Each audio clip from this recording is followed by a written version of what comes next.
I see a large idea on the horizon.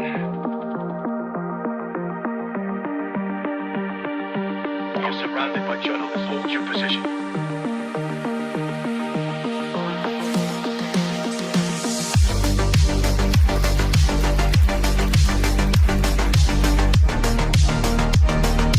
Overnight success. The Blazinator 3000.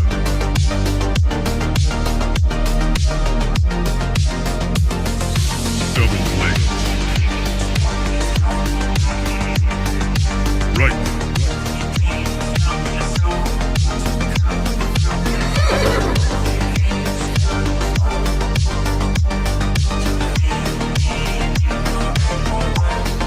That's misinformation.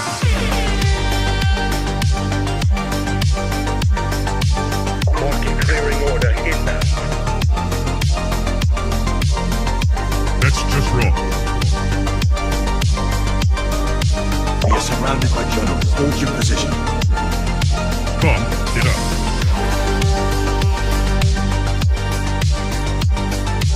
Trust the experts. Vibe coding. We are experts. Founder mode. Vibe coding.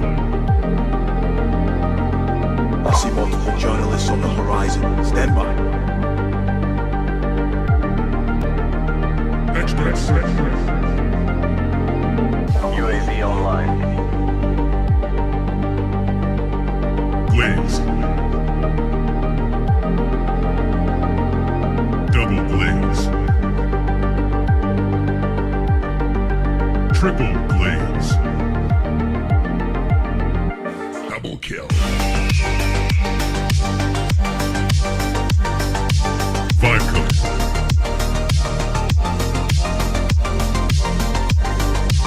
Wrong.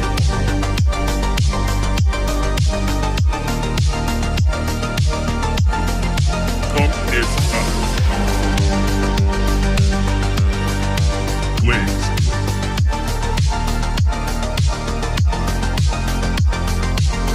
Team deathmatch.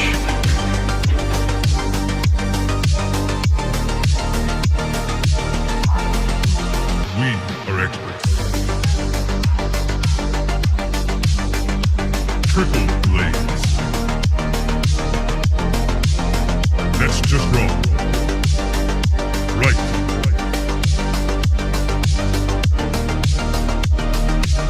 Market clearing order inbound. Pump it up.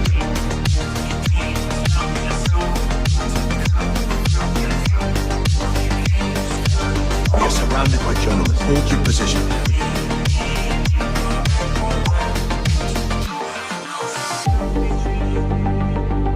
Strike one. Strike two.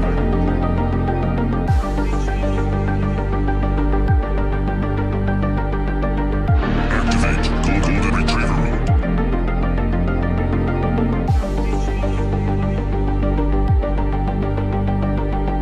Trust the experts. Market clearing order inbound. Vibe coded.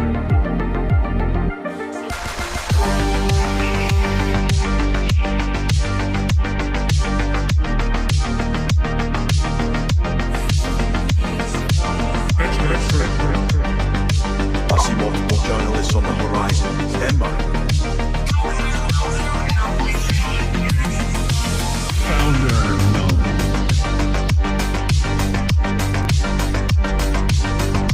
No way. You're watching TBPN! Today is Friday, January 9th, 2026. We are live from the TBPN Ultradome, the Temple of Technology, the Fortress of Finance, the capital of capital. Let me tell you about ramp.com. Time is money. Save both. Easy to use corporate cards, bill pay, accounting, and a whole lot more all in one place. I forgot in the Vanity Fair profile that we were pitching Julia Ramp so much. She actually put it in the profile. It was very, very funny. Anyway, if you haven't had a chance to read, we were in Vanity Fair yesterday. It's a fun piece, little whirlwind tour of a show that happened maybe 6 months ago. So a lot of things have changed, but it's a good snapshot. But she got up to speed. Yeah, it's fun. Yeah. It's fun. Anyway, we have a massive show for you today, folks. $15 billion raised by Andreessen Horowitz. We have a bunch of folks. We have 4 members. I'm going to hit the gong Horowitz. Just because. Hit the gong, warm it up. You got to warm it up because we got to hit it 15 times when we have Jen, Alex, David, George, and of course, Ben Horowitz coming on the show. Hit that app-loving gong, Jordy. Linear, of course, meet the system for modern software development. Linear is a purpose-built tool for planning and building products. We also have Jeremie Eliahou from Semianalysis coming on to explain energy, to explain data center build-out and the gas turbine infrastructure that's going into those. He did a great interview with Ben Thompson that dropped yesterday. We're going to dig in and go deep into apparently, there's a bunch of fascinating things. Apparently, there's like 10 terawatts of requests for data center capacity, which is like way more than anyone would ever build. But it's because of this weird dynamic of you have to ask for more than you need because you might not get it. And there's a whole bunch of interesting things. He of course, broke the story that Meta had completely changed their data center design. They were optimizing for sort of energy efficiency before. Now they're much more focused on speed of development and scale. And so we're going to be taking you all over the place today, but we're going to start with Steve Jobs, Apple. We're going back into Cupertino because there's a rumor that Tim Cook might step down sooner than expected. So this comes from Tim Cook. His compensation, we've talked about it a lot, $74.29 million per year. His salary is $3 million. Stock awards, $57 million. Non-equity incentive compensation. He gets a $12 million bonus if he does well. He gets $21,000 in 401k. Personal use of private jet, $800k on that. That's nice to see. Only $800k? Vacation cash out of $56k. Security expenses. They're paying $900,000 a year to secure him. That's got to be a whole team of people. Probably some jacked tier 1 operators following him everywhere he goes. But he is rumored to be out. Apple Track says Apple CEO Tim Cook has told senior leaders that he is tired and would like to reduce his workload. Rumors suggest he could. I doubt they wanted that quote specifically. Yeah, to leak. But it did via the New York Times. So rumors suggest he could announce a plan to retire as early as this year. Of course, the rumor is that John Turnus might step into that role. Mac Rumors has a story here. With Tim Cook having recently turned 65 years old and a number of other senior Apple executives having already departed in recent months or heading for the exits, there has been a significant focus on Apple's plans for who will succeed Cook as CEO. I was hoping for a Warren Buffett third act from Cook. I was hoping for him to just say, I'm just hitting my stride, 65 to 95, that's where I'm going to do my best work. That's my window.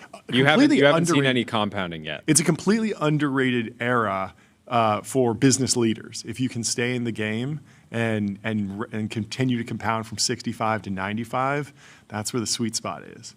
You just get ready to lock in, not check out. But he might be. We love to joke about him being underpaid. I actually think he is, or he has been. Seriously. But for how big of a company is and what he's done to the stock. The determinism of Tim Cook coming in and just absolutely cooking he's for cooked. As long as he has, it will always be remembered. Yeah.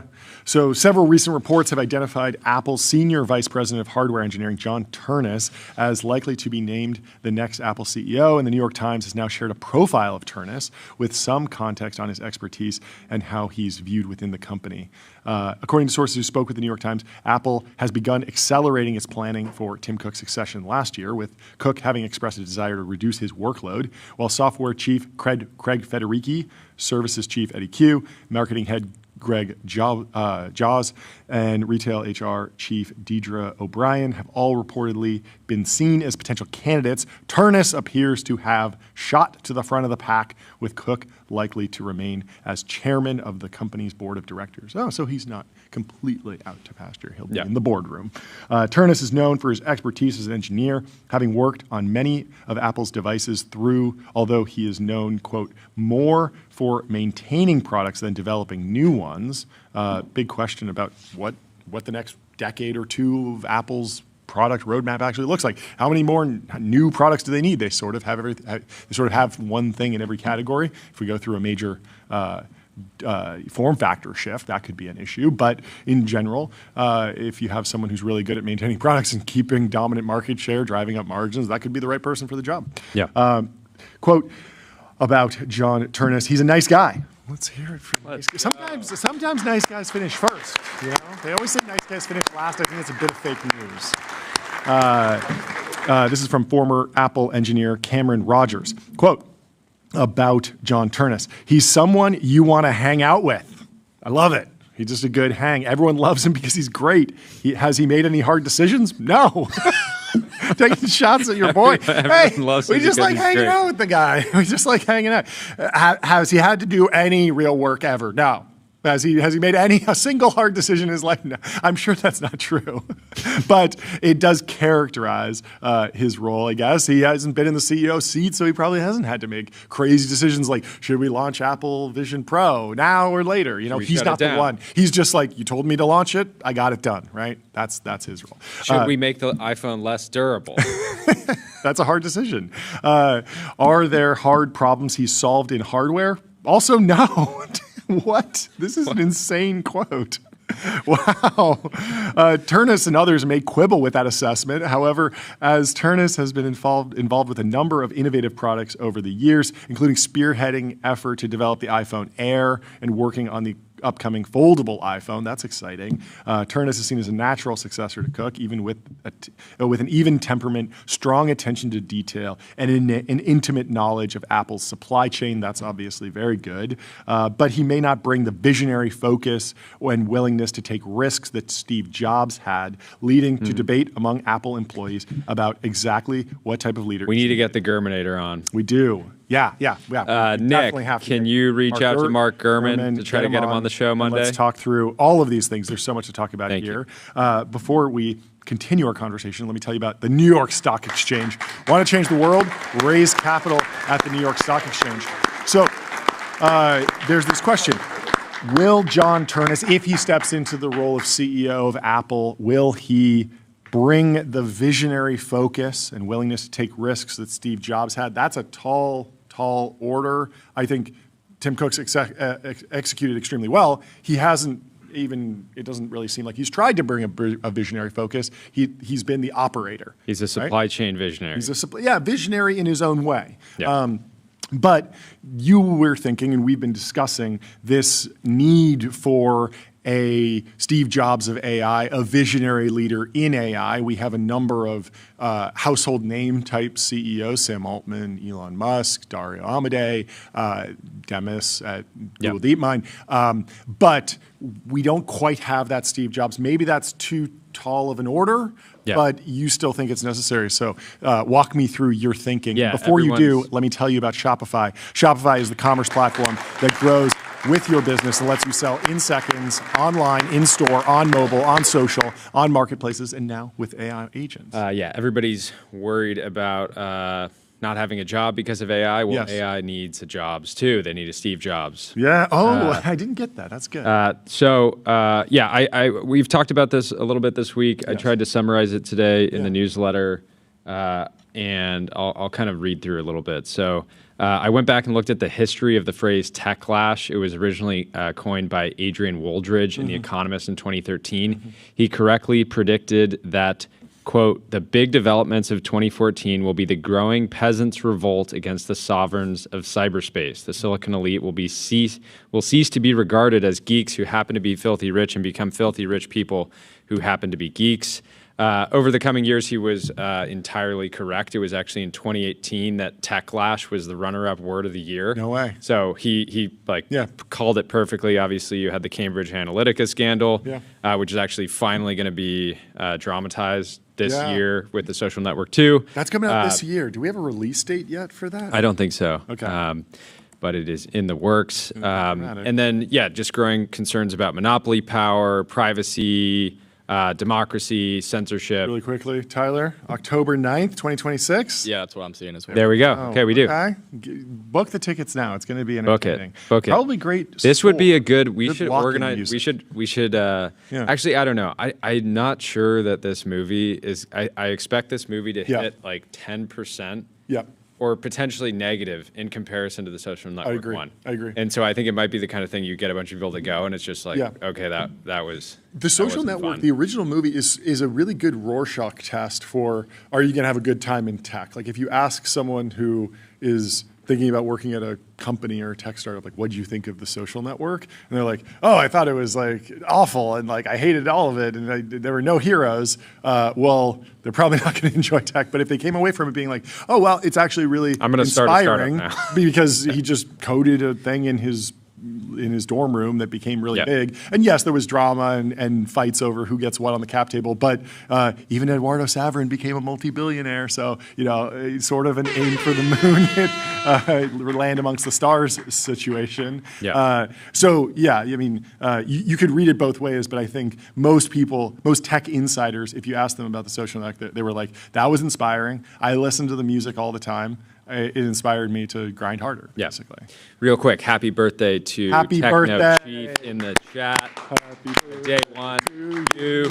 Happy birthday to you. Gemini 3 Pro, Google's most intelligent model yet, state-of-the-art reasoning, next-level vibe coding, and deep multimodal understanding. That's a good anyways, I'll continue. So first, Techlash is all about how is this impacting our mental health? How is this impacting our democracy? The foundations of our country, society, privacy, censorship, et cetera. The second Techlash has begun. Feels like it started last year. This is one of those things like, you don't really know. Like sometimes it takes a while to realize like, okay, we're in this thing now that we can look back and see how public opinion has been forming around this. So I believe the average American believes that technology and now AI is now like a threat to their way of life. So I was looking at... There were rumors of the Techlash in 2024 when the image generators came out. A lot of the arts community were saying this is really, really bad. It's going to put artists out of jobs. The thumbnail community on YouTube was upset. But this year, it's solidified around, there's like 3 or 4 key points, key talking points. If you talk to someone, why don't you like AI? Well, it's stealing copyrighted information, it's slop, it's putting people out of jobs, it's stealing water and stealing power, and each one of those so is the first somewhat Techlash was real, like, okay, these our lives are now existing in these platforms. And they are in some ways more powerful than the government. And now, I had Maslow's hierarchy of needs pulled up, and I was just like going through and looking at physiological needs, right? Air, water, food, shelter, sleep, clothing, reproduction, safety, personal security, employment, resources, health, right? All these different things. And then you just go up and you can see that like there's good reason for the average American to just kind of believe like AI is going to mess all of this up, right? So starting at the bottom, Americans have heard that data centers use a lot of water, right? It's not necessarily factual.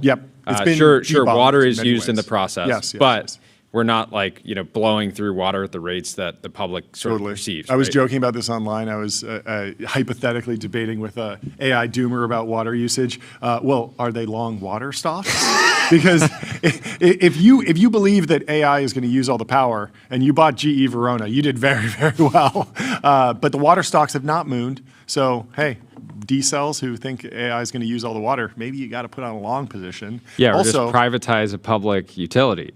Become a monopolist. Also, I mean, we're talking to Jeremie at Semianalysis, who's sort of their power expert. Obviously, AI does use a lot of power, and there's a lot of investment theses that can be built on top of the Semianalysis energy model. So why doesn't Semianalysis have a water model? Oh, because it's actually not a bottleneck to anything. So the power thing is more real. People now just assume, like if they, I have to imagine people are reading an article, oh, your power bill might be going up. If your power bill just goes up because it's the winter, you're like, oh, thanks AI. Thanks, totally. You know, I didn't ask for this. So they've seen Terminator 2, so they can imagine kind of like the sci-fi scenario playing out. That's one factor. If they're super online, they might have heard like the Casey Hanmer or other people have talked about this, like solar panels, you know, an AI system just saying like, hey, actually this farmland, I could use it better than you humans. Remember that Ilya video?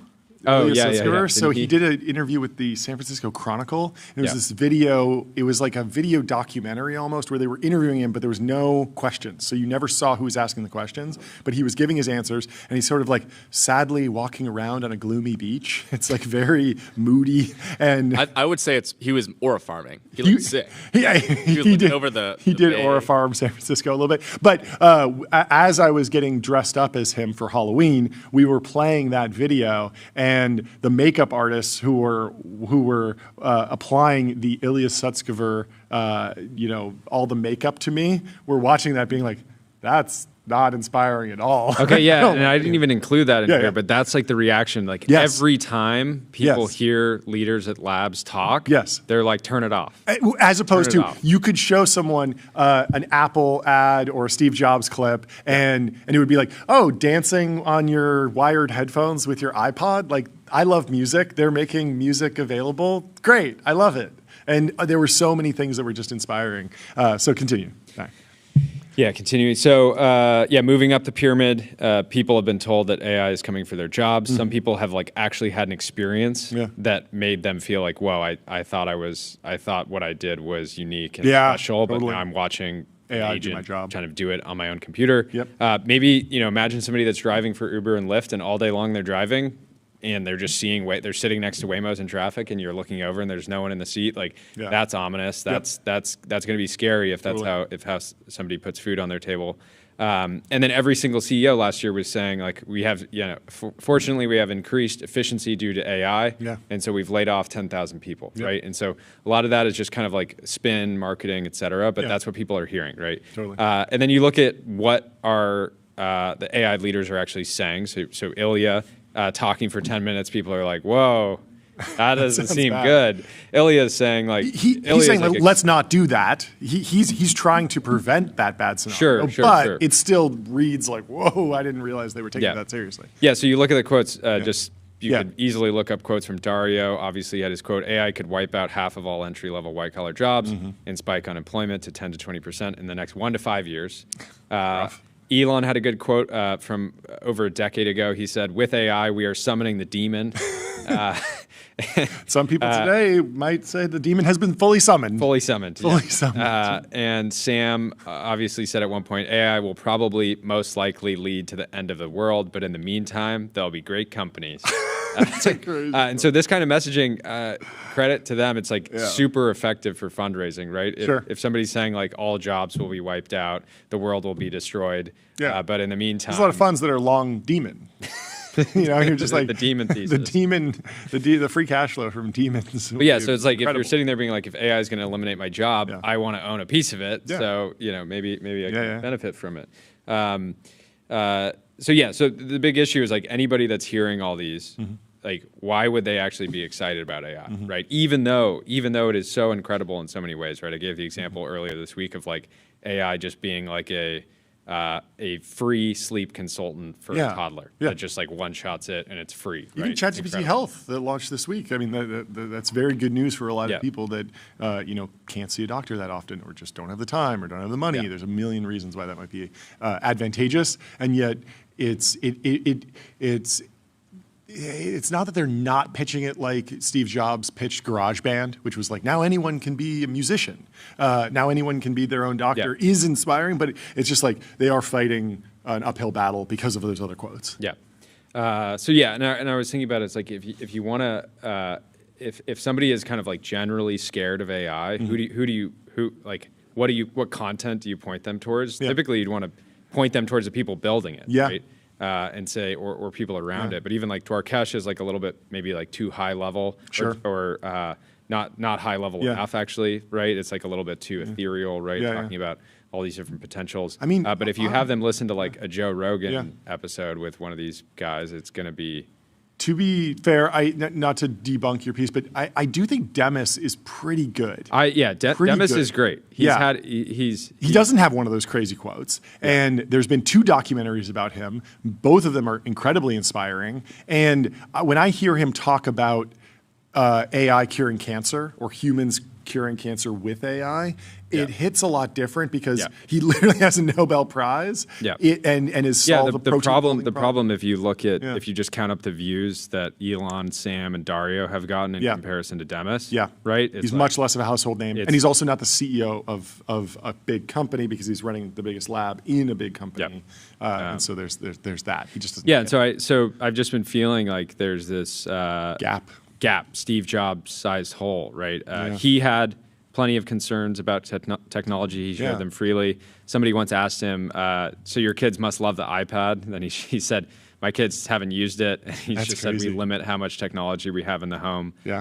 He did talk about like losing the PC race to international business machines. He said, if for some reason we make some big mistake and IBM wins, my personal feeling is that we're going to enter a computer dark age for about 20 years. Like you can imagine like Sam saying something like that around like you don't want, and you've seen the internal sort of messages between him and Elon talking about like losing to Google. Right? It's like, oh, we don't want Google to control the AI god, right? He also had a 1994 Rolling Stones interview. Rolling Stone interview. The interviewer said, "Nevertheless, you've often talked about how technology can empower people, how it can change their lives. Do you still have as much faith in technology today as you did when you started out 20 years ago?" Steve says, "Oh, sure. It's not a faith in technology. It's faith in people. Technology is nothing. What's important is that you have faith in people, that they're basically good and smart, and if you give them tools, they'll do wonderful things with them. It's not the tools that you have faith in. Tools are just tools. They work or they don't work. It's people you have faith in or not. Yeah, sure, I'm still optimistic. I mean, I get pessimistic sometimes, but not for long." And part of this, it feels like people have are part of it's like fundraising, part of it's just how excited we are about AI, but like you're leaving humanity out. So there's this quote from Sam. He says, "If AI stays on the trajectory that we think it will, then amazing things will be possible. Maybe with 10 gigawatts of compute, AI can figure out how to cure cancer." So it's like, that's a fine quote. If there's some way to look at it and be like, okay, this abundance, this is super exciting. I'm maybe more optimistic about AI, but he's saying that AI is going to figure out how to cure cancer, right? And like, if you've used these tools today, and talk to people that are at the labs, the reality is like it feels much more likely that humans will use AI to cure cancer, right? And so, like Steve would have said, if AI stays on the trajectory that we think it will, then amazing things will be possible. Maybe with 10 gigawatts of compute, humans can use AI to cure cancer. Small tweak, human centrality. But it's a big difference. And so. I wrote, "The facts are the facts. Steve Jobs was not one to shy away from impressive specs and massive scale, but flipping the final line from AI will cure cancer to humans will use AI to cure cancer makes all the difference. Apple put human centrality at the heart of everything they did, even when they were talking about something like a CNC to mill an aluminum block into a MacBook Pro. The focus was not on the CNC. It was on what it allowed the human being to do, right? CNC is literally a robot. It's computer numerical control. But when you watch that unibody presentation, it puts Johnny Ive at the center. And it's like, I used the tool to create something beautiful out of this amazing material that I could never do with just my normal tools. Like I could never chisel out an aluminum unibody. I need a CNC for that. I have it, and I can create something beautiful. At the end of this, I just said, like, I think AI has a massive narrative problem right now. The narrative is working within the industry. It's not working for people that are outside the industry. And I really don't think it has to be this way, right? Like, I think that there is a human central, there is an empowering way to pitch this technology in this future. And we're not doing it right now. And I expect that everybody will, Elon has his own style of pitching all things, and I don't think he's going to change. I think that other folks, maybe like Dario and Sam, can, make small tweaks that will go a long way. And obviously there's founders that we don't even know their names yet that are going to be huge players in all of this as well. Definitely. Before we move on, let me tell you about 11 Labs. Build intelligent, real-time conversational agents. Reimagine human technology interaction with 11 Labs. So there's some massive news from Meta. They are doing a big deal with Oklo to build nuclear power plants. We've been following the energy story very closely this week. Obviously, we're talking to Jeremie in just a little bit. We have some exciting guests next week digging into how we are going to generate more power in this country. The headline from the Wall Street Journal is Meta unveils sweeping nuclear power plan to fuel its AI ambitions. And we'll read through a little bit of this. Meta Platforms on Friday unveiled a series of agreements that would make it an anchor customer for new and existing nuclear power in the United States, where it needs city-sized amounts of electricity for its artificial intelligence data centers. The Facebook parent said it would back new reactor projects with the developers TerraPower and Oklo, and has struck a deal with the power producer Vistra, which is up 11% today, to purchase and expand the generation output of 3 existing nuclear power plants in Ohio and Pennsylvania. So they already exist. There's probably some work already done on the permitting side. They're probably deeper in, but Facebook's just stepping up and saying, hey, we're opening the pocketbooks. We got the debt. We got the cash flow. We got the money to power this and take it across the finish line. So Vistra and Oklo, both their shares rose about 15% after the stock market opened. TerraPower is still privately held, so no movement there, but you imagine the secondary market is booming right now. Meta aims to see the first new reactors delivered as early as 2030 and 2032, which feels like it won't matter because superintelligence will be here by then. Certainly, AI 2027. We're now less than 12 months away from the superintelligence, if you believe the most aggressive possible scenario. I mean, to give AI 2027 credit, they didn't. To date, it's been fairly on point.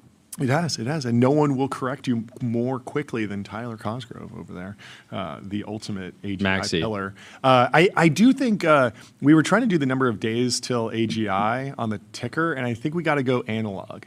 I've been enjoying moving the goalposts, and I think we need a massive flip board. It's like the doomsday clock. Yeah. Well, you know how. Do you remember back in the old days when there was a movie theater and they would put up the letters on each of the, like, if it was like Avengers, they would take an A and they would take a little like suction cup on the end of a pole, and they would put it up on the marquee, one letter at a time. I feel like we need something much more analog to change the number of days till the singularity, as we monitor it here on TBPN. Its purchase of nuclear power. Goalposts. Yes. We're very eyes wide open that the schedule is challenging, but we think it's important to be bold, said the director of global energy at Meta. What a gig. That's a great hitting. I'm the director of globel energy. Around the globe. I'm the energy director. I'm the chief energy officer. You want to power this globe? You're going through me. Soon, I mean, you got to be angling for a promotion there. Because I just view Meta as like a nation state. Yeah, well, so the problem is the globe. It's impressive. Meta operates all over the globe, but why aren't you thinking bigger? Who's the director of solar system level energy development? Galactic energy production. True. Universal energy production. You should be producing energy all over the universe, Meta. You're thinking too small with merely focusing on the globe.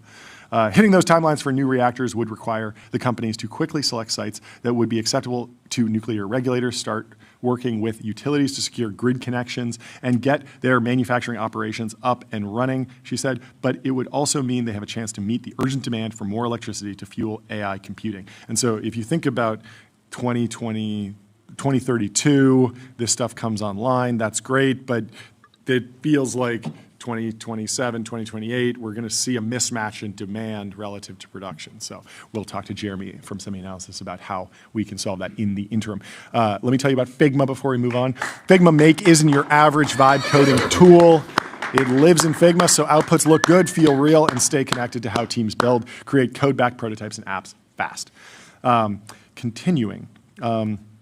Oklo and Meta making this announcement. 1.2 gigawatts is the total size of this nuclear campus in Pike County, Ohio. The agreement includes binding prepayment to support fuel procurement enabling Oklo to advance early project work and secure fuel, adding new, clean, reliable power to the grid. So Oklo opened super high this morning, and then is at 115, and then has been trading down. So it's up 7% today, but up 28.7% in the last 5 days. So it's almost like somebody knew this was coming.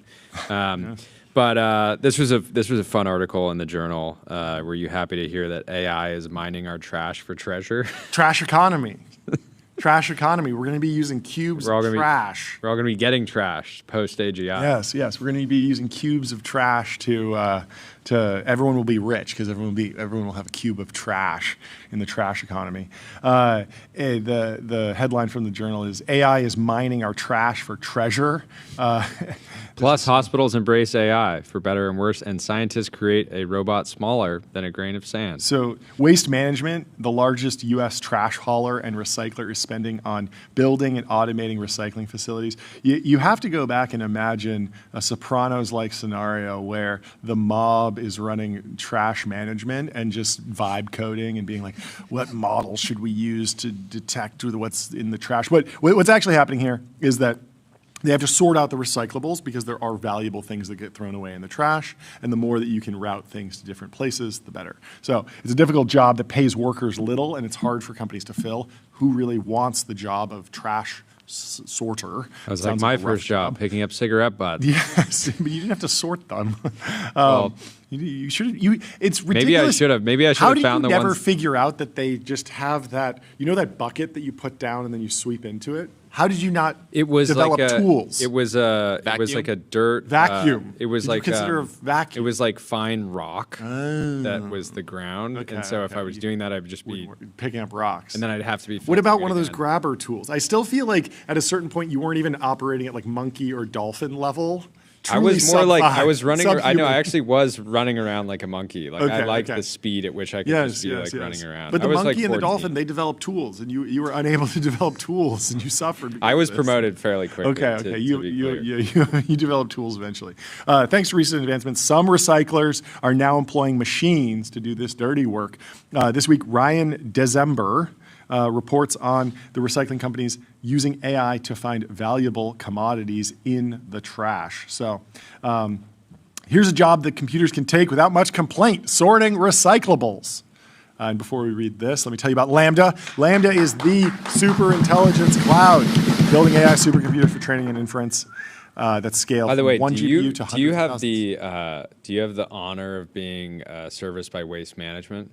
I don't know, actually. I think my town might have its own, but every time I interact with Waste Management, it's good. It's great. Really? Like it makes me wish that all utilities were privatized. How does that manifest? I mean, it's just the website is great. The support is great. Everything about the experience is great. When are you going to a website to interact with your trash? Just like moving. I need new. If you move, like, there's all these things like interacting with California utilities. Sure. Is my trash bin broke at one point, and I needed a replacement. One click. I bet Waste Management will have an agent that Claude Code. Get me a new. Trash can, I suppose.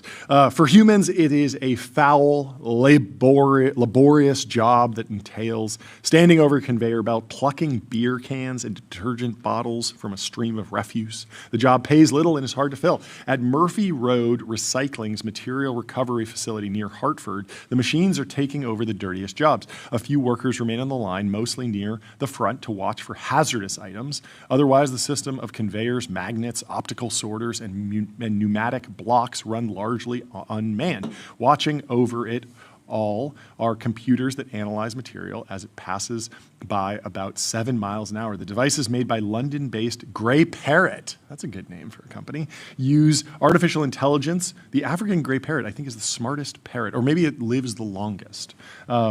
Use artificial intelligence to identify recyclables, flag food-grade material, gauge items' mass, assess market value. They're doing DCF on every African item. Gray parrots can live to 70 or 80. Let's go. Imagine just having the world's most wise parrot just with you always. I like it. Tyler, you should get into birds. Yeah, bird guy. I don't know if our office lease allows What's my for budget? What's your budget? How much? I think an African Gray Parrot is expensive. I remember I was moving into an apartment building, and I don't know why, but my friends were telling the landlord that one of the friends that was moving in had a collection of African gray parrots, and they just thought it was the funniest thing to try and get this landlord to approve the African gray parrots in the apartment. It was very, very silly. There's a store. There's a store in LA called the Perfect Parrot. Maybe you should go over there, Tyler. Maybe. Gold Rock says Mike Rowe is punching the air right now. Dirty jobs, getting displaced.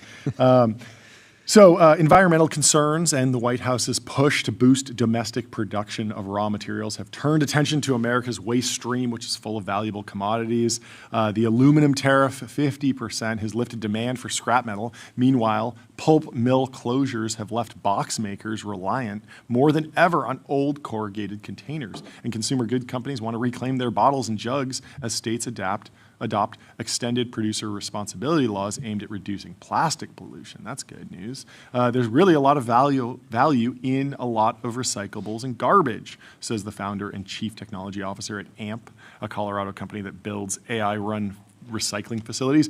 The problem has been that the cost of pulling those materials out is similar to or greater than the actual value of those materials. Recyclers believe that AI will allow them to efficiently mine our trash for treasure. Gray Parrot's analyzers were shown recyclables thousands of times in conditions ranging from crumpled to perfectly intact until the computers could recognize materials. Perfect job for AI. The devices gather data about what is passing through the facility and which items aren't winding up where they belong. It's helping us make adjustments to the system. Murphy Road executives say the technology allows them to sort up to 60 tons an hour of curbside recycling. And some of the stuff that you can pull out of recycling is remarkable, especially if there's batteries that can be disassembled. There's a whole company, Redwood Materials, founded by J.B. Straubel, former co-founder of Tesla, early employee of Tesla, board member of Tesla, focused on recycling EV batteries because obviously we have the rare earth elements, we make the magnets, we make the batteries, and then we just kind of trash them. And if you can recycle them, that's obviously effective and valuable. Sort of an interesting second What do you act. think about the name Redwood Materials? Wouldn't you I think expect them nice. to be working in wood? Wood? Yeah, I guess. I don't know. Yeah, I don't know why they call that. I think they're out in Vegas. They have a massive facility. I wonder how the business is doing. I know they raised a bunch of money. It was a massive CapEx-intensive effort, but it seemed like something that was uniquely powered by, seeing the rollout of Tesla. J.B. Straubel is working on Tesla, seeing how many cars they're shipping, watching all the batteries go out the door, and just thinking, okay, well, something's going to happen with those in a couple of years. I should start building this business today. Yeah. Well, CrowdStrike. Your business is AI. Their business is securing it. CrowdStrike secures AI and stops breaches.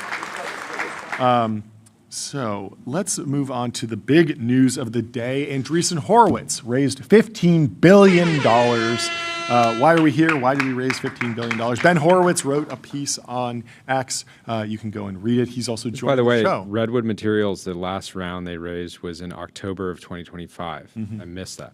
October of 2025. Oh, yeah, so very recently raised $350 million. Yes. Massive suite of new funds. The haul represents 18% of all venture capital dollars allocated in the United States in 2025. That was something I was curious about. Does this get sort of like backdated? Like this wasn't factoring into the data that we had from last year, and now that it's, or was it already being counted in some way through filings, right? Because you add an incremental, 15 billion of that's funding. A big change. Really I don't know. We'll have to ask them. But a16z is now at 90 billion of AUM, and it's split over a number of funds. The growth fund got 6.75 billion. American Dynamism 2 got 1.776, I believe, right? Or is it 1.176 billion? There's two different numbers here. Apps 2 got 1.7 billion. Infrastructure, the second fund, got 1.7 billion. Bio and healthcare got 700 million, and other strategies got 3 billion. I wonder, crypto is sort of missing here. I wonder if crypto is just on a different cycle or has some sort of different structure. We'll have to ask them about that. But very exciting, and feels like despite the headline of venture capital fundraising declining, certainly plenty of money to go around. Well, I think both Josh and Delian this week talked about kind of the K-shape, and how less emerging managers, less new funds, but the platforms have been doing just fine. Yeah. I'm curious about this. Okay. So I understand it. So American Dynamism Fund 2 raised $1.176 billion. They already had a $600 million fund. So you add those together and you get the final amount of funding for American Dynamism across the two funds, $1.776 billion for American Dynamism. And some cool trading cards going up from Andreessen. David Ulevich shares one of an Anduril Fury drone flying across a mountain range for companies that support the national interest. Catherine Boyle had a different graphic with a horse, which we love. Play that horse sound with an American flag and the Andreessen new font, which is a very beveled and 3D looking metal texture. Very fun. And Packy has a new piece on some of the history of the fund. Yeah. The opening is quite fun. I'll just read it. Before we do, let me tell you about Cognition. They're the makers of Devon, the AI software engineering. Crush your backlog with your personal AI engineering team. Packy says, Andreessen Horowitz hears your feedback, that it's too loud, that it would shut up and dribble, that it should shut up and dribble, politically speaking, that you don't agree with a recent investment or two, that it's unbecoming to quote the Pope, that there's no way it will ever generate a reasonable return for LPs on such enormous funds. A16Z does hear you. It has been hearing you at this point for nearly 2 decades. Overnight success. And then he goes in to a bunch of the history and the news. So I would encourage everybody to go read specifically. There's a bunch of information on their actual returns, which is cool. But unfortunately, this went out right before we joined, so I have not been able to read it yet. But there was some spice. We got to get to the drama. So Andreessen Horowitz, they put out this image. Why we raised $15 billion. We're all in on America. And what image do they use? They use Mount Everest. They're climbing Mount Everest. The metaphor is clear. It's the tallest mountain. We're the tallest mountain in venture. We got the most money. We're the biggest firm. But a lot of people are saying, hey, why'd you use a Chinese mountain? Why'd you use a Chinese mountain? It's Everest. It's over there in China. It's actually half in China, half in Nepal. It's more complicated. But maybe it's foreshadowing. Let's not get into that. Maybe it's foreshadowing. You know, we're acquiring Greenland. Maybe they know something we don't. Maybe it's not going to be in China forever. Maybe we already named it. Everest is named it by an American who I believe was the first person to climb it. And remember, so land acquisitions. White House officials have talked about a $5.7 billion payment for Greenland. Yeah. Right. That depending on what type of payment would be needed for a place like Nepal, right? You can imagine it being potentially less than that. So, A16Z, they've got plenty of cash. But I'm super excited to have a whole host of folks from the fund. Jen is joining Alex Rampell. David, and then Ben will cap it off at the end for his. And Dan Primack is pulling out the spiciest quote, VC industry shots fired by Ben Horowitz. Ben says, as the American leader in venture capital, the fate of new technology in the United States rests partly on our shoulders. That seems reasonable. They're certainly up there. And leaders, obviously, by what definition? But they're certainly in the top in terms of AUM, they do have a responsibility for. And what did Josh Wolf yesterday was saying that he expects at least 1 or 2 of these larger platform funds to go public. So we'll have to get into that. Yeah, I mean that's a very interesting angle with Andreessen is because it's becoming such a large, they call it platform fund. They're almost private equity type deals. We've seen General Catalyst buy a hospital network. Like they're at a scale where they can keep a company private until they're $1 trillion company, but they can also buy whole companies and roll things up and incubate stuff. There's so much that you can do at this level, and it starts to look like, is the comp actually BlackRock? Is the comp actually Blackstone? And those two firms are worth 170 billion each, something around there, 190 billion each. And so it's going to be, it feels like it's going to be interesting to start seeing these firms more as financial institutions with more traditional not just structures. a firm and institution. Yeah, not that it's going to happen anytime soon, but it feels like. But this feels like it could be effectively a pre-IPO round, pre-IPO fundraise. Yeah, maybe. We will see. We will see. But go read Packy's piece. And Shyam Sankar says we should insist that all data centers that are built are architecturally beautiful in the neoclassic style. Yes, I wanted to do an architecture deep dive. Before we do, let me tell you about LabelBox, delivering you the highest quality data for frontier AI.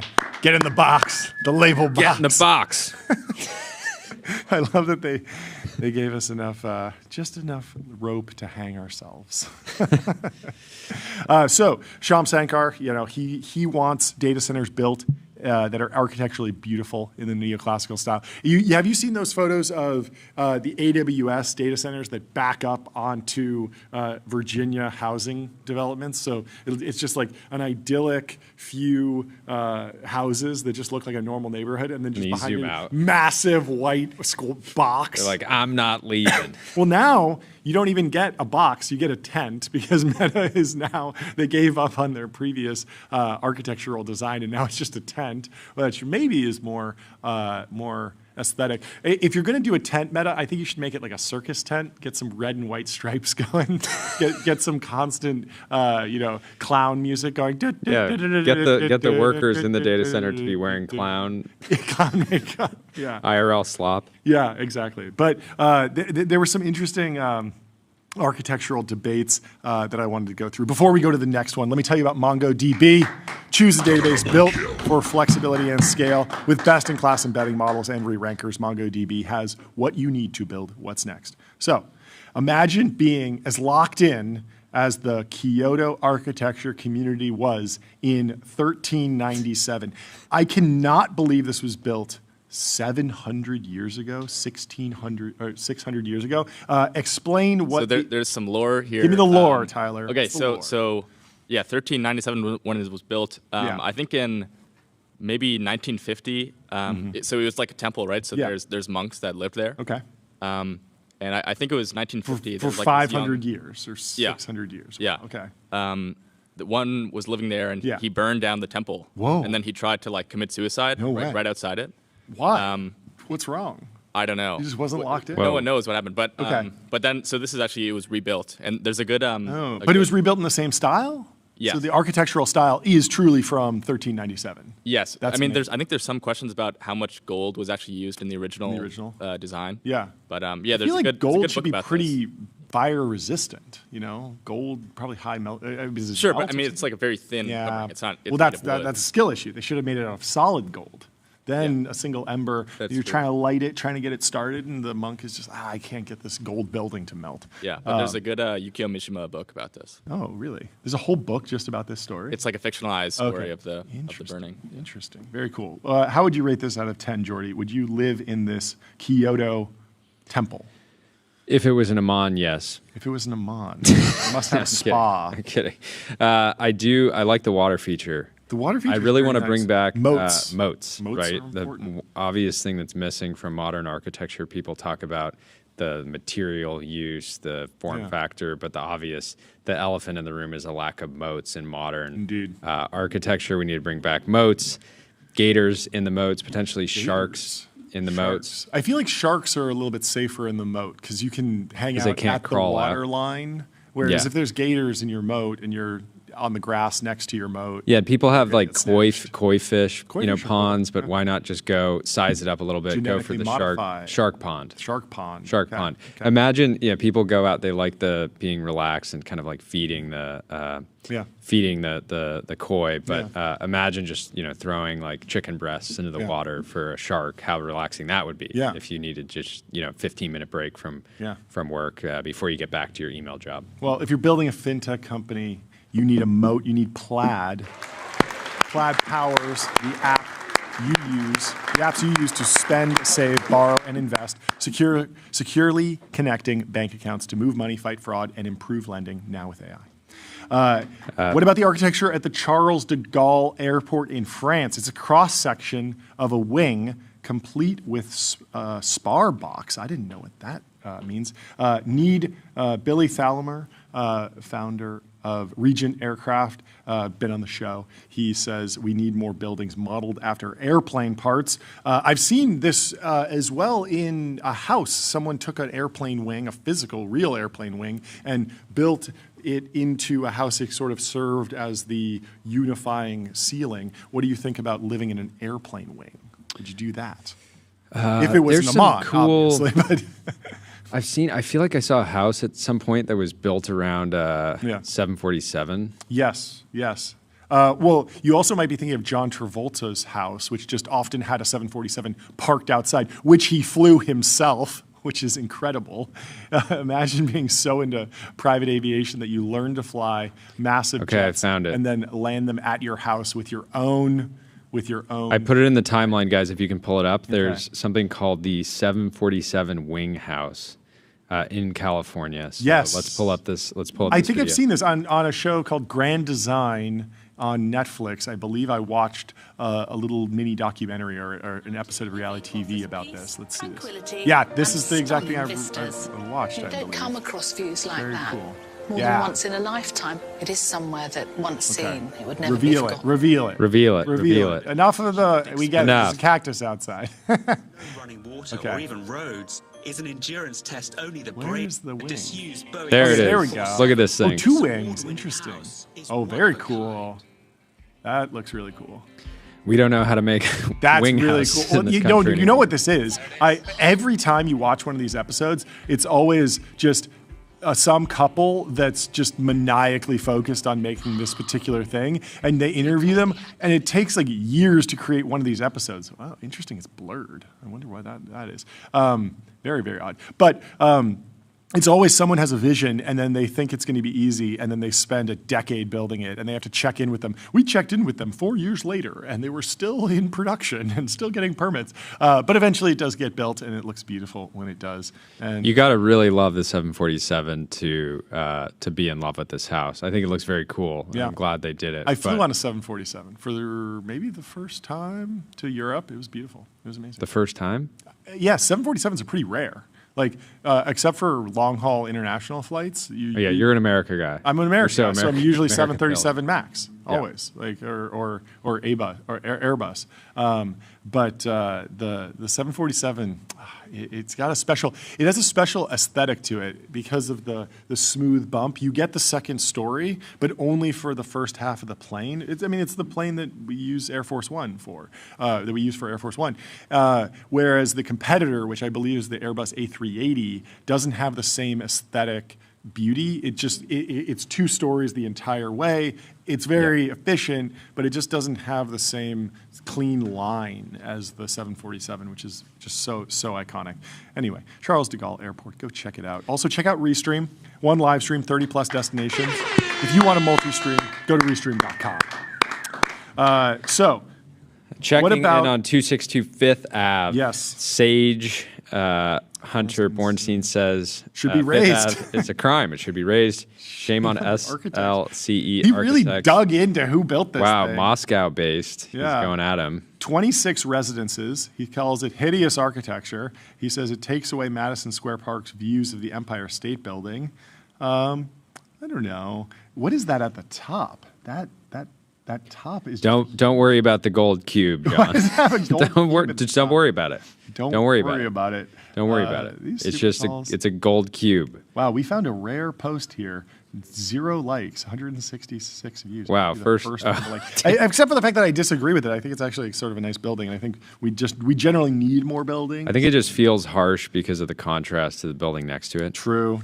But I don't know. We'll read this in the mansion section. But there's some interesting dynamics about how HOAs enforce aesthetics in communities and whether or not that's good or not. In other news, they 3D printed a Starbucks. Starbucks has a new drive-thru in Texas. The coffee giant's first 3D printed store in the United States. It's funny, they've really made it look like it's 3D printed. Look at this. So, I mean, I've talked to one of there's a YC company that does this technique. I know, it looks so sloppy. and there's a little bit of like, up at the top, it actually looks like there's a little bit of imperfection and randomness that looks sort of aesthetic. It looks like it's sort of designed in the way that a log cabin, not every log is going to be perfect. But then you get to the middle section and it's like the tube that was pumping it was just not working. If you scroll over to the left and then down a little bit, just down, like that is messy. So the way it shows up, you basically get like a crane with a gantry that can move the nozzle in an X and Y axis, and it just pours cement in loops, circles again and again and again. Okay, I need to know how quickly they built this and how much it costs, because if this came in at 80%, they said it was two G's, $2,000. No. Can you imagine? It's so cheap. Starbucks was down to their last $2,000, and they're just like, just 3D print it. Yeah, I don't know. Around 1.2 million. Okay, that's what is the average Starbucks cost? Standalone building cost? Tyler asks, who is the architect? And Pete says, Slop GPT. People are not happy. The U.S. Chase says you wouldn't download a Starbucks. U.S. graphics company says, I have the sudden urge to insult this in biblical terms. Yeah, people are not very happy with this. It does feel like a low quality print. Hopefully, the 3D printing company, this is just a step in the road, and they become more aesthetic, more precise, I think. Okay, so the total investment range for a Starbucks location is $760,000 to $2.2 million. So that's not. It's kind of like right in the range there. Coming in. It's the median cost, but one of the more ugly ones. Whether you're long or you're short Starbucks, you got to do it on public.com. Investing for those who take it seriously. Stocks, options, bonds, crypto, treasuries, and more with damn great customer service. Matt Stevick says they saved $10. Good to see you, Matt. The Wrath of Non is comparing some architecture in Oslo, Norway. Wait, going back to the 3D for a second. Let's go back to the could they not have found a material to just place on that? Like, it seems like this could be a great way to build the core structure. Yeah. Couldn't you just plaster over it? Plaster over it. Like, and just smooth it seems like they wanted to really throw prove that it was really put it in your face. But Yeah. the whole point of technology is not the technology itself. Yeah. It's what it enables. Yeah. So if you can build a Starbucks for half the cost, twice as fast, that's amazing. But it doesn't mean it has to look like it was 3D printed. You can plaster and spackle over any sort of rough material, and then you can print, you can basically stamp like brick texture into it or some cinder block texture into it, and it's fake, but it looks like what it looks like. They didn't do any of that here. They really let the loose tubes really lay out. It looks just squishy. It looks like a gingerbread house. It looks like a kid's school project. Yes. Today we're using and you got to be like, nice work. What are those, like tongue depressors and chopsticks or popsicle sticks and glue, and the 4-year-old went a little crazy with the glue. The Elmers came out in full effect with this Starbucks. That being said, results. Cool that this is actually happening. Yeah, because this has been promised. Yes, for a while. Yes. I just hope they refine the design. At the same time, I've talked to a number of startup founders who operate in the... Trey says you can also build a Starbucks out of mud, but probably... You probably shouldn't.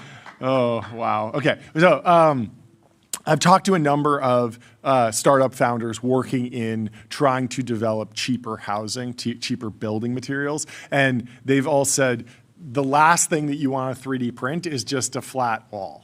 Like 3D printing is great when you're talking about Lucas Zinger's hypercar and you need some crazy structure that can't just be milled. But we're very, very efficient at making flat planes. You can just take a metal cube and slice it. You can take a bunch of wood and build a grid. Like, we're pretty efficient at just building flat walls. You don't actually need 3D printing for that. You need 3D printing for building some sort of special structure. There was a rocket company, was it Relativity? I don't want to get it wrong, but there was a rocket company that was saying, hey, we're going to 3D print rockets, and it would go and solder one piece after another in a cylindrical tube. The only problem is that we know how to make cylinders really, really effectively. Bend metal. Yeah, we can just bend metal, and so that's what Blue Origin and SpaceX do. Awkward Rocket says Lincoln Logs, Starbucks.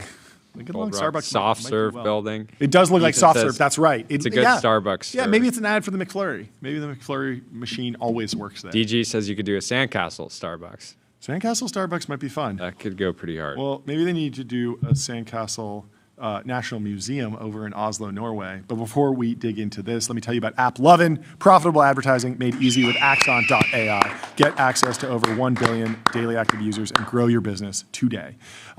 So he's comparing two images. One is from 1882. It's the National Gallery. And in 2022, they launched the National Museum, and he claims that modern architecture is meant to demoralize you. And you can zoom in on the side-by-side here. The 1880s building is very ornate with lots of gold and brick and details and structure and windows and all sorts of things. And the 2022 building looks like a black cube from the Borg or Star Trek. Really rough. Some cool stuff. You can do cool things with flat materials. I've always liked the design of the Walt Disney Concert Hall, but it looks like this sweeping winged structure. It's very innovative and unique. This is a little boring, guys. But at the same time, Oslo, it's a gloomy place. It sort of fits in, I guess. I don't know. Maybe the architects were depressed. They had seasonal affective disorder. Sad. Anyway. Steve is sharing, apparently this was a proposal from a Norwegian architecture firm for the Obama Presidential Library in Hawaii, but it failed. Okay, so the Norwegians got it. They still got it. Yeah, sometimes it's the flat black cube. It's interesting because like the critique of the new Obama Presidential Library is that it's too Norwegian. And it turns out he just went with the wrong Norwegians, I suppose, because they're sharing these sort of science fiction looking renders. These look beautiful with a wonderful water feature and this sweeping grass overlay that seems very cool, although it feels like you would be at risk of falling off the edge here. They would have to put a railing of some sort. But very, very cool architectural designs, and I would love to see more. Pull up the Obama Presidential Library. Does Trump get 2 presidential libraries, one for each term? Has he already built one? I know the plane's going there, right? Something like that. Very odd. I put the Obama one in the. But if you're worried about a lack of gold in the presidential library architectural industry, I don't think you need to be worried for very long. I think there will be a very ornate building coming in just a few years, probably. And I'm sure the. Yes, this is what. This was the winning bid. Yeah. And they did that. This one is in Chicago, though. Right? This one is in Chicago. This one's in Chicago, okay. Not Hawaii. Yes. And again, maybe if they get a huge projector and put like a fireplace on the wall inside, it could be cozy. I like that. But that doesn't look. It's cozy. Crazy how tall. It looks like a great place. Potentially like the if the deep state felt like not super welcome. In other buildings. I want to see the aircraft that they're building inside there because that looks like an aircraft hangar for a UFO. Yeah. It seems of alien origin. Yeah. Well, Wrath of Non is continuing to talk about architecture. He says, traditional Korean architecture with its visually rich, harmonious patterns produces lower levels of visual stress than modern facades with repetitive patterns, hard lines, and high contrast materials, which are more likely to overload the visual system and contribute to discomfort, especially in dense urban areas. There's some research that suggests that having variation in your architecture actually can reduce stress, which is fascinating. Try to zoom in on this picture on the left. If you click in, because you can see the one on the left, it's way, for something, it just feels more organic or more natural, right? Yeah, and it's a pretty simple shift. And then if you go over to the right a little bit, it doesn't feel like they okay, that looks like a prison.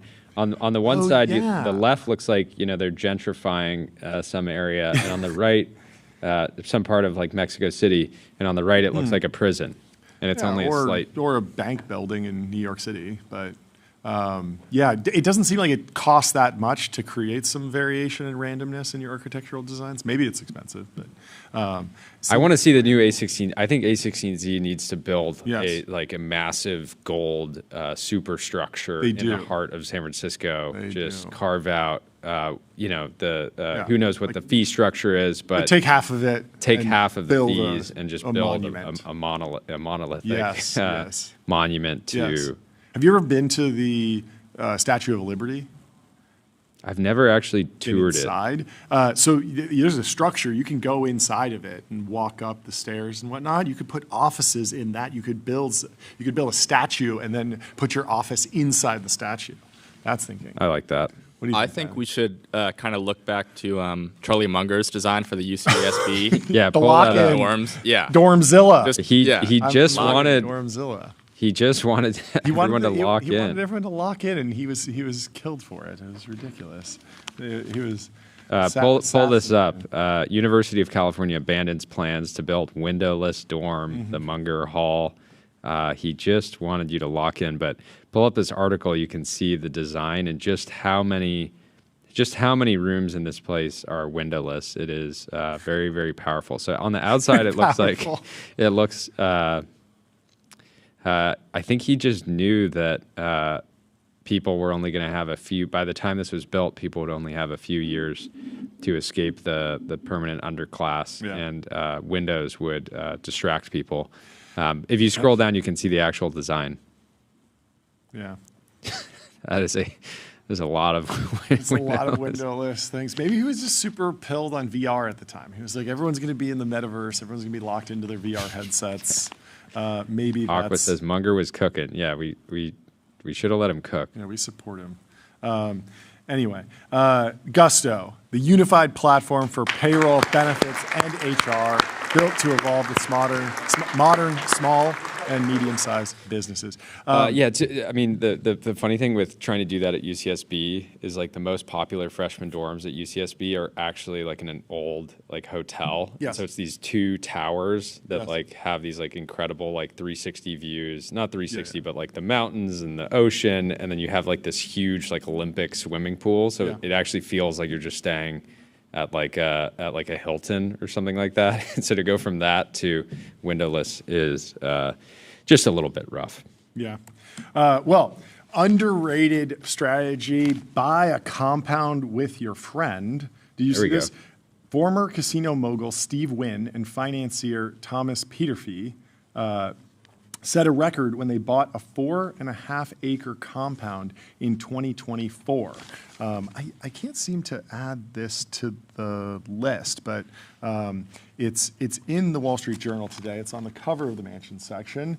It's comparing Aspen to Palm Beach, but it's very funny. It says 5 years ago, $20 million home sales in Aspen were rare, happening no more than a handful times in a year. An influx of uber-wealthy buyers has now upended that norm, handing the affluent ski area 34 deals above $20 million last year, up 161% from 2024. Year-over-year growth almost tripling in that category. The median single-family home sale price hit $13.95 million during 2025's third quarter, compared to $9.97 million in Palm Beach, Florida, raising the question, has Aspen eclipsed Palm Beach as one of the priciest markets in the country? Long known as playgrounds for the rich and famous, one sunny, one snowy, Aspen and Palm Beach are increasingly two sides of the same coin when it comes to luxury real estate. Despite 2,000 miles between them, each is home to dozens of billionaires. Restaurants like Saint Ambroise and boutiques like Brunello Cucinelli have outposts in both locales. Some of the wealthiest people have property in both places too. People run in packs, and they run to the same destinations, said Palm Beach real estate agent Dana Koch.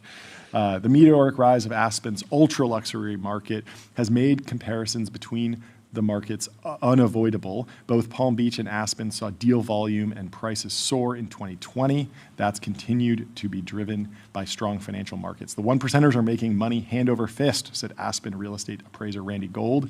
Real estate, he said, is a hard asset that they can enjoy. Both are small markets that are protected geographically, adding to their exclusivity. Palm Beach is an island. Now I got to turn to M9. Aspen is basically an island in the mountains surrounded by public land. Yeah. Once you're here, it's very private. Each has a limited supply of homes. There are only so many beachfront properties in Palm Beach or homes on Aspen's Red Mountain, which has fueled major price appreciation in both. The numbers are mind-boggling, but the reality is these properties are unicorns. When they come up for sale, you have buyers out there who will pay a premium. Okay, so Steve Wynn and Thomas Peterfy, they both own homes in the same area in Palm Beach, and they're known to be friends, and they're both GOP donors. They're neighbors in Florida, and apparently they became close enough to go in on a $108 million Aspen estate together. And so Wynn is the founder of the Wynn Resort and Casino and the Bellagio. Thomas Peterfy is the founder, chairman, and largest shareholder of Interactive Brokers. So he's made a ton of money.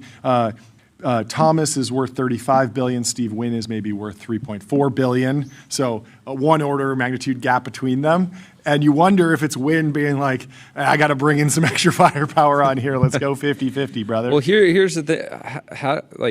This sounds great in theory, and then it's New Year's, and both families want to be in Aspen. But it is a 22,000 square foot compound. You might just say, hey, we're doing Christmas together, New Year's together. I know, but there's probably only one master. Actually finding families that want to go be in a cabin. Yeah. It's a tall order. It's crazy to be like, oh yeah, like bro, you're only worth $3.4 billion. Hit the couch. I got the master. You got the couch. Yeah. Oh, you only put in $50 million into this compound. But this is where it gets funny. So. There's no reporting on like why they decided to buy this together, but we have a clue because the buyer is actually an LLC that they set up, and the name of that LLC is Buddies Aspen. They're just like, we're buddies. We're Aspen buddies. We're a couple of Aspen buddies, and we went in on it together. And so they bought an Aspen mansion together. It's a very funny time. The other buddies who did not buy a mansion together are, of course, the Google co-founders who have both bought property in Miami. Larry Page just spent $173 million on 2 Miami homes. Some of them are very odd. We'll go into these. First, let me tell you about Fin.ai, the #1 AI agent for customer service. If you want AI to handle your customer support, go to Fin.ai. So Google co-founder Larry Page has bought 2 massive Miami estates for a combined $173 million, according to people familiar with the situation. The deals come as Page and other Silicon Valley moguls descend on Miami in the face of California's proposed tax on billionaires. Delian called it just a little bit too early, but the move is finally happening. Page paid $101 million in December to buy one of the properties, a waterfront compound in Coconut Grove that had long been the home of the late restaurateur Jonathan Lewis. He then purchased a nearby Coconut Grove property for $71.9 million from heiress Sloan Lindemann Barnett and her husband Roger Barnett. Okay, and let's pull up. There was some interest in one of these homes that Larry bought. We can pull it up. I put it at the bottom of the timeline. Yes. But one of the homes that he purchased looks fantastic. Yeah, looks like great. This jungle oasis, and then you zoom in a little bit. Do the CSI enhance it a little bit, and it starts to get a little odd. A little odd. Haven't. It has a warning. It's not. It's just a sculpture. Hopefully, we can show let's see. This is going to be a jump scare if it's anything but this. Yes. Yep. So you have to show the zoomed out picture. So scroll down, show the zoomed out photo. Oh wait, no, it's not there. Don't scroll there too much. We need to find the original photo. The original photo is just. Where did the original photo go? We'll find that and we'll tell you. Put it here. But basically, it's a real estate photo. It's a photo that was taken clearly. The real estate agent hired before it was Larry's house. Before it was Larry's house, to be clear. So this is the photo. And then people started zooming in, and you keep zooming in, and you keep zooming in, and you keep zooming in, what's going and you on start here? seeing some very weird design and interior decorating decisions that tell a little bit of a weird story about whoever was here. Usually these properties are staged before they are photographed. So who an owned the odd house? choice. Who owned it previously? Also, it's something that Tyler, can you try to find out the previous owner of this house? I don't know. So, I mean, we do have some. Jonathan Lewis is one, and Sloan Lindemann Barnett and her husband Roger Barnett are the others. If this is Larry Page's new house, but I know Sergey also. Some guy named Jeffrey. Oh no. And they declined to comment. California's proposed ballot initiative would impose a one-time 5% tax on the assets of billionaires. It would retroactively apply to those who were California residents as of January 1st, 2026. Now, this proposal is not even on the ballot yet. It's still being workshopped, but many tech billionaires are not taking any chances, and they're relocating as of January 1st or December 31st in many cases. December 31st was really the day to send the press release. It was. Pretty much every other day I'm showing property to a client from the San Francisco Bay Area, says Dina Goldentire of Douglas Elliman. Every conversation I overhear, they're talking about the wealth tax and how it's retroactive. They're in a hurry, and they're all looking at the same houses. Several agents told the Wall Street Journal they couldn't talk about the deals because they'd signed non-disclosure agreements that could end their careers if broken. The former Lewis compound spans about 4.5 acres on Biscayne Bay and Coconut Grove, one of the city's most coveted neighborhoods. Lewis was the son of the late Peter B. Lewis, one-time CEO of Progressive Insurance Company. What a great business. The property listed for $135 million in 2024 was most recently asking $115. The estate has two primary residences. One was designed for the Secretary of State, William Jennings Bryan, in the 1920s, and Lewis built the other home for his father around 2002. The other property purchased by the Barnetts for $45.9 million in 2021 is less than a mile away. Sloan is the daughter of billionaire George L. Lindemann, and Roger is the chief executive of health supplement maker Shakely. I don't know Shakely, actually. The Barnetts sold a San Francisco mansion to a billionaire, Lauren Powell Jobs, wife of the late Apple visionary Steve Jobs, for around $70 million in 2024, setting a record for the California city. The Barnett property wasn't on the market at the time of the deal, so little information is available. Real estate data website Property Shark shows it was built around 2015 and spans 17,000 square feet with 7 bedrooms. Page and Sergey Brin founded Google as Stanford students in 1998 and built it into one of the world's most valuable companies, or one of them. Stepped back from active management in 2019 and maybe getting back in the arena during the AI boom. Page is worth around $270 billion, according to Bloomberg. In addition to his home in Palo Alto, he obtained New Zealand residency in 2021. Miami's ultra-luxury market has skyrocketed in recent years. In 2025, there were 19 sales above $50 million in Florida, compared with just 12 in New York and 10 in California. Miami had 4 deals above $100 million last year. Billionaire hedge funder Ken Griffin paid $106 million for a Coconut estate. Miami really makes Southern California look cheap. It does. Ask a Miami guy to watch him browse Zillow. Yeah. And they're like, wow, they're giving the houses away here. Well, let me tell you about Vibe.co, where D2C brands, B2B startups, and AI companies advertise on streaming TV, pick channels, target audiences, and measure sales, just like on Meta. And you know what else is surprisingly expensive? Nashville. I had no idea, but there is a Nashville condo that, quote, where it's James Bond meets Lenny Kravitz, and it just is for sale now for $33.5 million. So if you're looking to hang out with John Fiorentino out in Nashville, you got to pick this one up. It's 5,000 square feet. Wait, doesn't John live in the Four Seasons? I think he might. Not to dock, but if you want to get Volta from the source, you got to head to Nashville and hit John Fio on X with a DM. In Nashville, where luxury home prices have skyrocketed in recent years, a penthouse at the Four Seasons Hotel and private residences is aiming for a record $33.5 million asking price. The condo unit is the city's most expensive home for sale. The penthouse is also available. You can rent it if you don't have $33 million to spare. It's going to cost you $200,000 a month, and you got to commit to at least 6 months. But if you have 1.2 mil, burning a hole in your pocket, you want to hang out in Nashville with one of the greatest idea guys to ever do it, John Fiorentino, maybe pick Wait, this up. it's just funny. I just realized the guy selling this house is a buddy of mine. Oh, really? I actually bought my house through his office. Jamie Parsons? Or? This is Cortazzo. Oh, okay, yeah. The newly completed Four Seasons in downtown Nashville near the Ascend Amphitheater. What? Ascend Amphitheater? Ascend? They're ascending out in Nashville? Whoa. Is that where you spent winter break?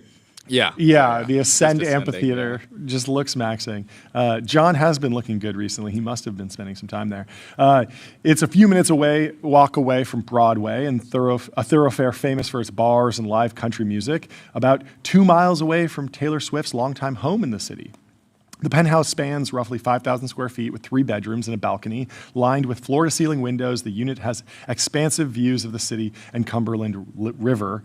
Chris Cortazzo, a Malibu, California real estate agent, bought the penthouse for $12 million in 2022 when it was just a shell. There were no walls, kitchen, he said. There was nothing there. He spent 2 years building out the unit in an aesthetic he calls James Bond meets Lenny Kravitz, anchored by a circular floating fireplace. Wow. Floating fireplace, that's cool. The residence has about $1 million in smart home technology. He lives full-time in Malibu, but began visiting Nashville around 5 years ago, Cortazzo did.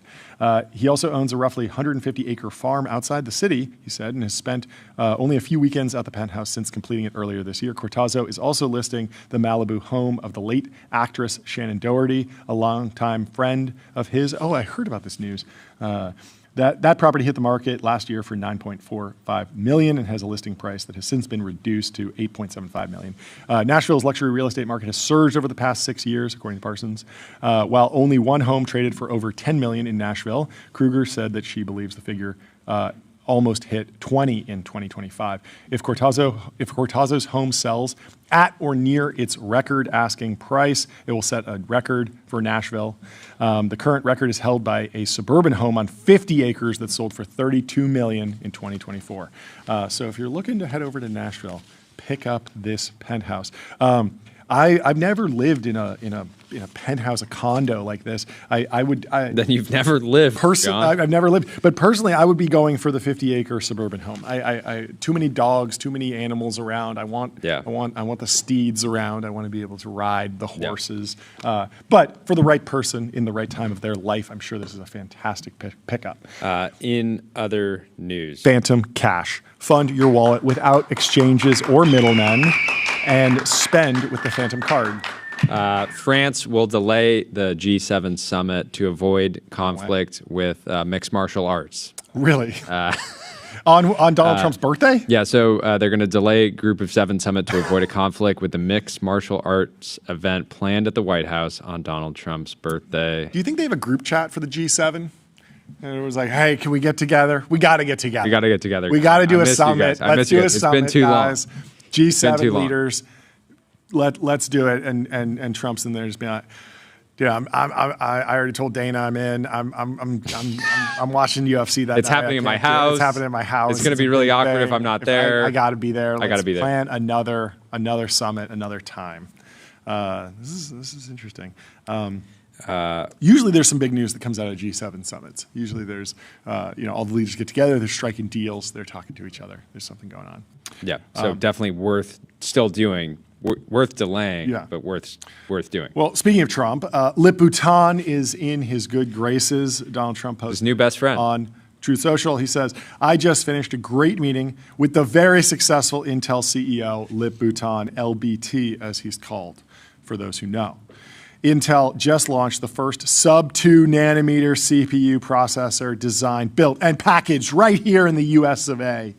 The United States government is proud to be a shareholder in Intel and has already made, through its USA ownership position, tens of billions of dollars for the American people in just 4 months. We made a great deal, and so did Intel. Our country is You're kind of slipping into the... Oh, yeah. By the end of the year, I'm going to have it down. Our country is determined to bring leading-edge chip manufacturing back to America, and that is exactly what is happening. And people are asking for particular financial advice, which we will not give. But Lip Bhutan also sat down with Howard Lutnick. Howard says Just 4 months after the United States invested in Intel, that investment is already delivering tens of billions of value to the United States people. That momentum continues with Intel's new 1.8 nanometer processor and a major step towards bringing semiconductor manufacturing back home. Let's play this clip from Lip Bhutan talking to Howard Lutnick. I have the pleasure today of welcoming Lip-Bu, and he's come to the Department of Commerce to update us on how Intel has been doing since we made our historic investment in the company. Oh, thank you so much. I'm so delighted to come over here to see you. We doubled the market cap. It's over 200 billion. 200 billion. Let's go. And also very exciting, we announced our products first time on the 18A production in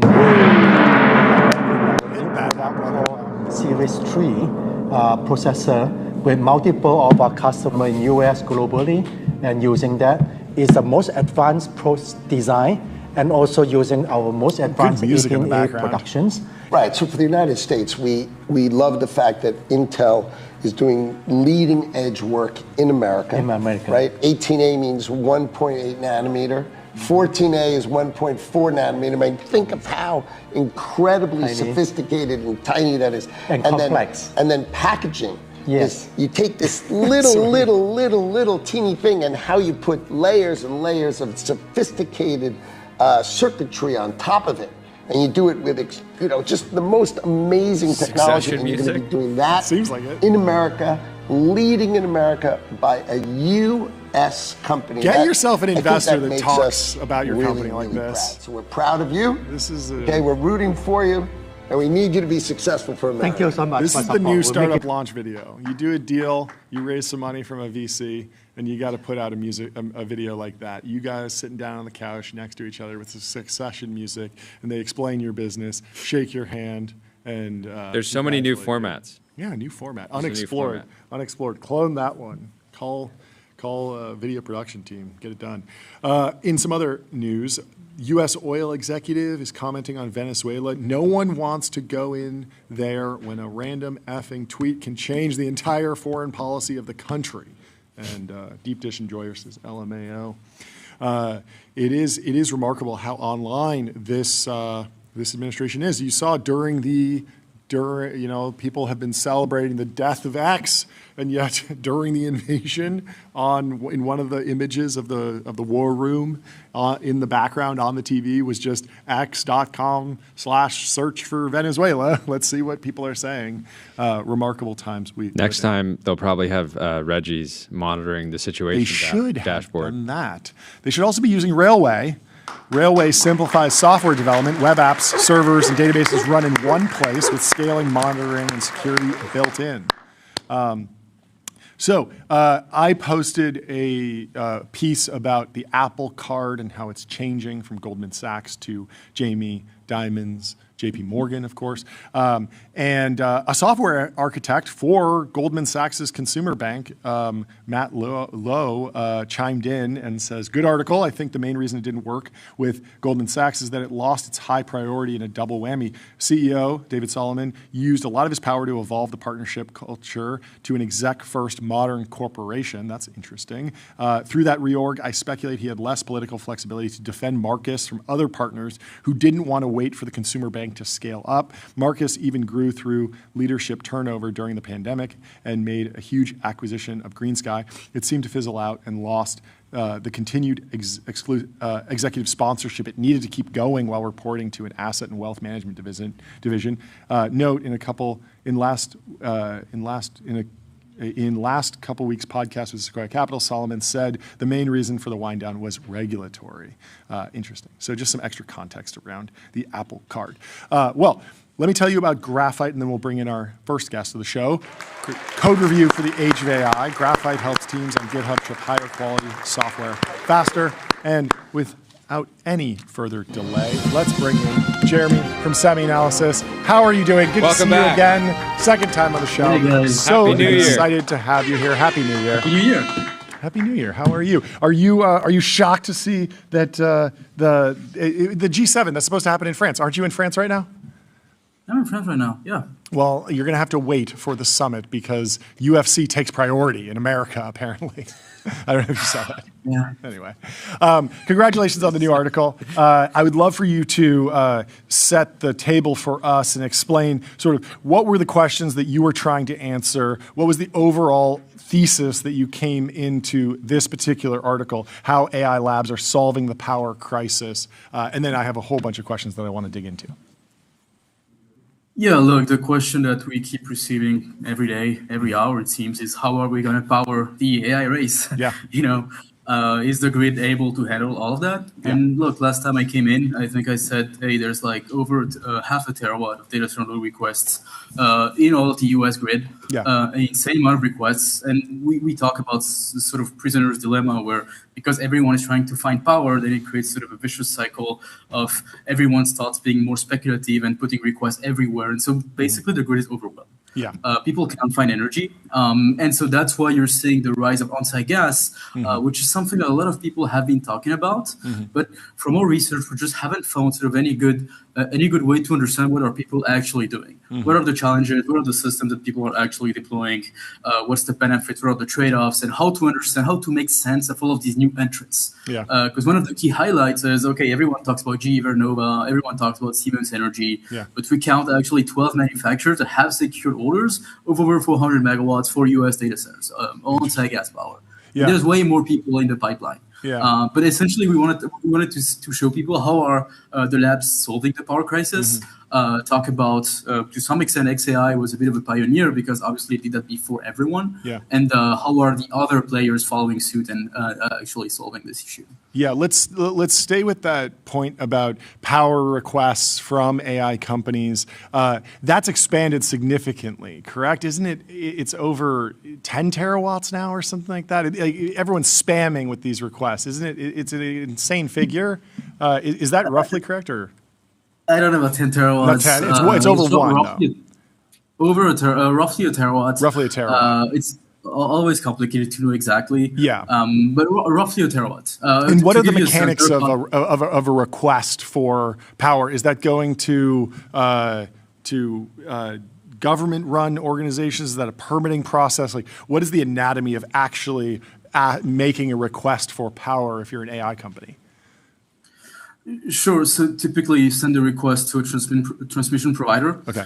So say American Electric Power, the largest in the US. You send them a request, I want power in Ohio. Yeah. You have to fill some kind of form. You tell them what you want, by when you want it. And then if sort of that first phase moves through, you have to go through a system level study. Yeah. Okay. And the reason we have to do that, and that process, the reason it takes time is because the way the grid works is demand and supply have to be always perfectly synchronized. And if they fall out of sync because there's too much supply or too much demand, then there's basically a blackout for everyone. That's the worst case scenario, to be clear. But it's possible. It has happened. It happened in Spain about a year ago because of an issue on the supply side. And so the implication is that if you want to interconnect a 1 gigawatt data center, you're going to have plenty of system level studies that are going to slow down the process. And this is where you get into that sort of vicious cycle because everyone is sort of putting requests because they know it's going to take a while. Yeah. Well, also, isn't there some people putting in requests just from a speculation standpoint? They're just like, hey, I know that if I get access to the power, I can resell it to somebody else, and if I just kind of lock into one of these deals, grids, basically giving me a contract, then I can go and flip it. Is that happening? Everyone wants megawatts these days or gigawatts. So you try what you can to get some. And if you're, for example, say you're based in Ohio, you typically operate in Columbus, Ohio. Then suddenly you tell your utility, hey, I want another 500 megawatts. And they respond, actually, I've had like 10 other people ask me this. So you're going to be in the queue.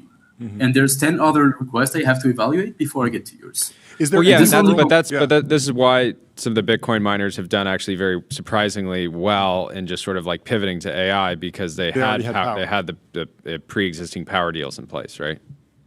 Yeah, it's not in the queue. It already exists. Because the queue is just an evaluation. But then once you have everything approved, you have to build a substation. You have to actually interconnect your data center to the grid. And the Bitcoin miners, they already have the substation. They already have the transformers on site. They already have the energy flowing. The electrons are there. So for them, it's just about retrofitting and just leveraging the megawatts that they have. Is there anything that I mean, we were reviewing this. This Meta deal today, and they have someone on staff who's the director of global energy. Is there anything that a team or one of these hyperscalers can do to move through the queue quicker? I mean, I imagine they can't just like overpay or bribe, or it would otherwise just be an auction process. But is it sort of a battle of the forms? Is that actually happening? Is it just a battle of the forms? Is it the regulatory team that you have on site? Is it different like scientists that are driving the work, or is it just all the best legal team wins? Like, what is the anatomy of actually winning allocation in power? So the first thing we have to flag is there are many different transmission providers in the US, so many different bodies that work differently. Okay. But there's a few ways you can do. So first of all, if you're a sophisticated end user, what you're going to do is analyze the grid and try to understand where does it make sense to have power from a grid congestion perspective. Sure. Analyzing the network, you realize, okay, this area probably should have free power, so I'm going to talk to my utility. And if you want to have a better chance of being ahead of others, then at least you have identified a specific spot that is likely to have available power. Mm-hmm. Now, to be clear, relationships obviously matter. If you've been in the business for 10 years or whatever, and you're good friends with C-level executives, you can perhaps move up the grid just because of trust. It's not about necessarily bribing or something like that. It's more about you have a whole lot of new entrants. You have a whole lot of new entrants that don't have a lot of experience, and then you have this other guy that maybe has been doing it for 10 years and has a lot of experience and success. So obviously for the utility, it's easier to trust the guy that has the track record and has the existing relationship. So that's one angle. Sure. I'm interested to know about your process to understand how much power each player is actually accumulating. I've seen, the Semianalysis watermark screenshots of data centers. Is satellite imagery actually that useful for understanding like the map of total data center capacity? Are you looking at regulatory filings? Are you looking at statements from the companies themselves? Like, it feels like you're at least 1 or 2 clicks ahead of what the executives of these companies are publicly saying, and the purpose of Semianalysis is to provide analysis and data ahead of what's publicly available. But what is the process for actually understanding Azure's compute capacity this year before anyone else does? Yeah, sure thing. So there's different to some extent lead times. Mm-hmm. For us, the way we do call it the short-term forecast. Yeah. Short-term being roughly the next 6 quarters. Sure. Extensive satellite imagery. We love satellites. We pay a lot of money for satellites. Every single blog these days, you see satellite pictures. Yeah. And it's pretty simple. Right. One thing is using historical imagery, figuring out when did construction of specific building start. Mm-hmm. 2 is what's the typical time to build for an operator. So you have to get a sense of like having reviewed many of their buildings, how long do they typically take, or sort of understanding the design patterns, how maybe they can accelerate the build out to what extent. Yeah. Right. And then if you know how long it takes and when it started, you can know when it's going to be operational. Then it's about the size. It's also about, if it's a large project, how fast can you get it up to speed? Because one thing is to build the shell, and the other one is to build all the electrical, all the mechanical, and obviously deliver sequentially, data hall by data hall typically. So there's a bunch of things you can review. We use all of it. Satellites, we're big fans, of course. Yeah. And like to us, it's interesting because we've been able to be very successful at predicting trends with regards to hyperscalers by analyzing data sets. Because you have to think of it. I'm saying you can just use satellite imagery, but you have to do it for hundreds of data centers. Yeah. And who has the time to do that? We do. We're crazy. That's awesome. But it works out because if you think about it, Amazon, they accelerated growth right from 70% to 20% last quarter, and a lot of people were surprised because people were saying, no, they're losing AI. Azure has accelerated, Google has accelerated, and Amazon hasn't. But actually, if you analyze data center construction, they've been accelerating like crazy on the construction side in the third quarter 2024, in the fourth quarter 2024. It takes a year for them to build. obviously you see the acceleration flow mechanically Q3 25, Q4 25. That's one aspect. The other one, which is a bit more complicated, is tracking the leases. And so sort of understanding what are the different hyperscalers leasing capacity from third-party operators. The big guys are QTS, Digital Realty, Equinix, and there's all the crypto miners that are basically doing the same thing. And that's also something we track very closely. And it's complicated because some of that information isn't public, but by triangulating many data points, you can actually get to the answer using only public data, which is what we do extensively. And using permits, digging into filings and all of that is a huge part of the process as well to get to the answer. As I understand, how much are you guys benefiting from like actual AI tooling on the research side? Like, are you guys running 20 agents in parallel that are, basically like looking processing at a lot PDFs of these filings, trying to find them, monitoring them, et cetera? Are you feeling an unlock? Yeah. So we're using AI quite a bit. I think we can do more. I wish we could do more. To some extent, obviously, it's bound by computer use. There's some complications. There's some portals for permit purposes, permit tracking purposes that we can automate. But the problem is that if you think about, there are so many states, so many counties, so many different things, and some of them are fairly easy to use. And so today's agents can actually automate the process. Other ones are maybe more complicated, more archaic, right? Some of them you have a clean PDF. Other ones, it's like a scanner, and it's written by hand. There's a lot of different stuff when you go into the weeds of the permitting process in the US. So we do automate quite a bit.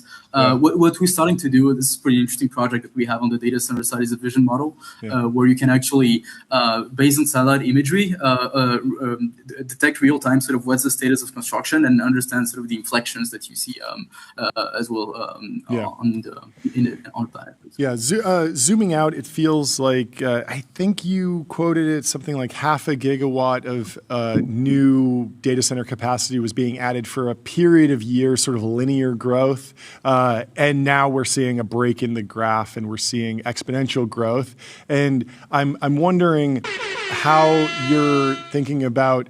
There's always this question of like, when will AI show up in the GDP statistics? It's obviously a big business and there's a lot of revenue, but we're not seeing the 10% GDP growth just yet. Maybe that's coming. When will we see productivity growth? I mean, productivity growth. CNBC yesterday was trying to figure out why U.S. economic productivity surged almost 5%, highest in 6 years. Maybe.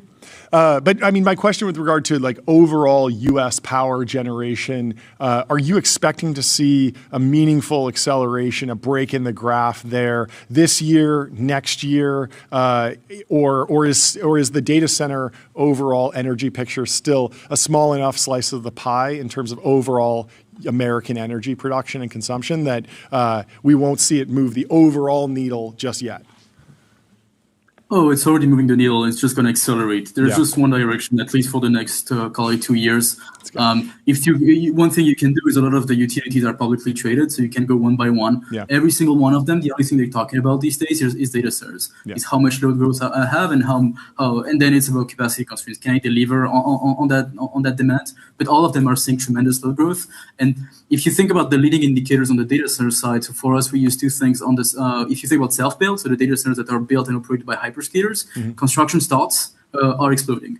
So they're all massively accelerating. They have accelerated tremendously versus 2022, 23. So 24 was a big year, 25 insane.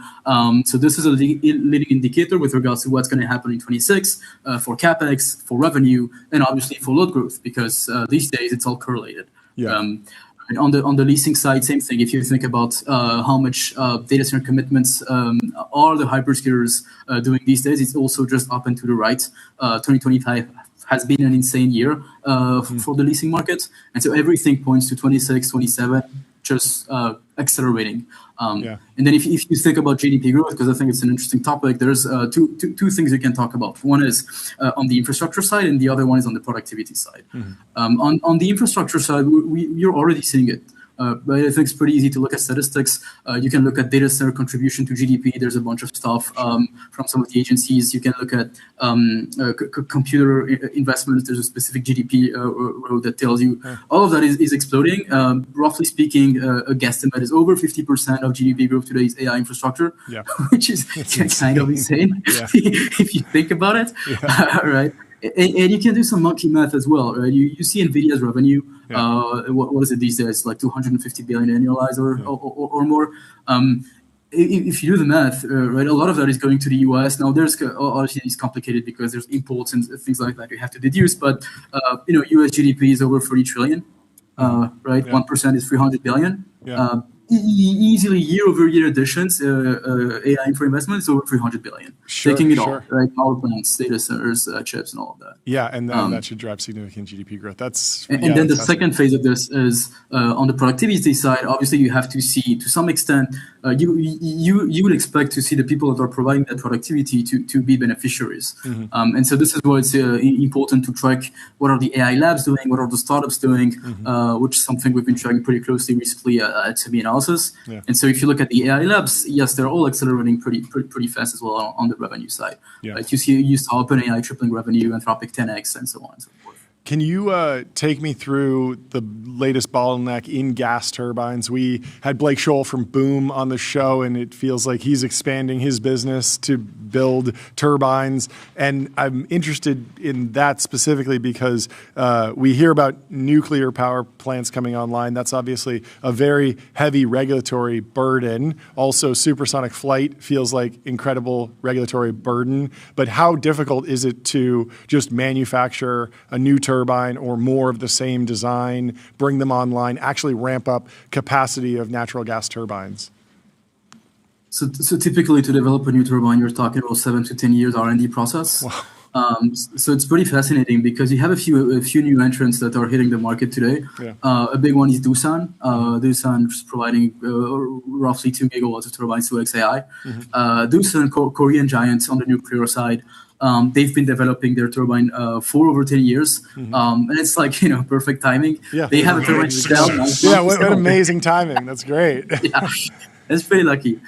Pro Energy is another interesting example. Also, 7-year R&D program, and late 23 finally they got all the approvals. It's just very complex technology, a lot of very high precision materials. So ramping up the manufacturing side is complicated. Another thing to think about, and that's the difference we have with folks like Bloom, is what is how long can you make your investment when you build a new factory for gas turbines or some of these systems? And this is an interesting thing to analyze because for some folks it's actually easier to build new capacity because their payback period is much higher, and because their revenue per megawatt is higher, and because their cost is also higher. Just because the prices are going up because AI labs are willing to pay more for the turbines? So yes, but I'm more thinking about comparing different technologies. Like if you think about Bloom Energy, the cost to buy fuel cells is very high. It is much higher than buying a turbine. But the flip side of this is that the payback period, because the revenue is so high per megawatt, the payback period of building a factory is actually much shorter. So from Bloom's perspective, they take less financial risk if they expand capacity and they manufacture more. Pretty good position. It makes a lot of sense. How did you react to the Meta Oklo news from this morning? Well, I mean, it's I think all of these folks are looking for energy that is cheap, stable. Are looking for ways to ensure the continuity of their supply. And it just makes sense for all of the hyperscalers to work with the nuclear companies. It's not a surprise because everyone has done it already, right? You saw Google as well with Kairos. You saw a bunch of these deals already switched with Oklo as well about a year ago. So not too surprised about this one. How much does the nuclear fission or even the fusion stuff, Google's partnered with Commonwealth Fusion Systems on a few things, how much does that play into the analysis that you do when you're looking out 6 quarters? Because when we saw the date 2029, 2032, 2035, our eyes kind of roll back in the back of our head and say, well, that feels post singularity. So what's the point? Probably important at some point, but certainly less of a critical decision in the horse race of which lab will get power next month to train the next model that we're all going to be focused on. Yeah, exactly. That's why if you read the report that we wrote, it's all about gas because if you think about the next 2 quarters, it's gas. There's just no other solution. Nuclear is going to take a few years. Solar and battery is not ready yet. All of these other alternatives, I think they all have good potential, and I'm sure we're going to see a lot of different solutions in 5-10 years. But today it's just and gas. So you're modeling energy. All it's gas, mostly no gas. Any plans to model or analyze or model water? Is that important at all? Oh, interesting. Yeah, big topic these days, right? Yeah. Overview, generally speaking, is that water is not that big of a problem because in the data center space, you have this trade-off between energy and water. Yep.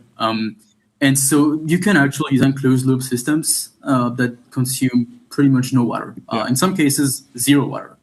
There is some water required just to build the initial tank and the initial loop. Yeah. But it's closed-loop, so you don't need water. Yeah. So what's the issue, right? Yeah, exactly.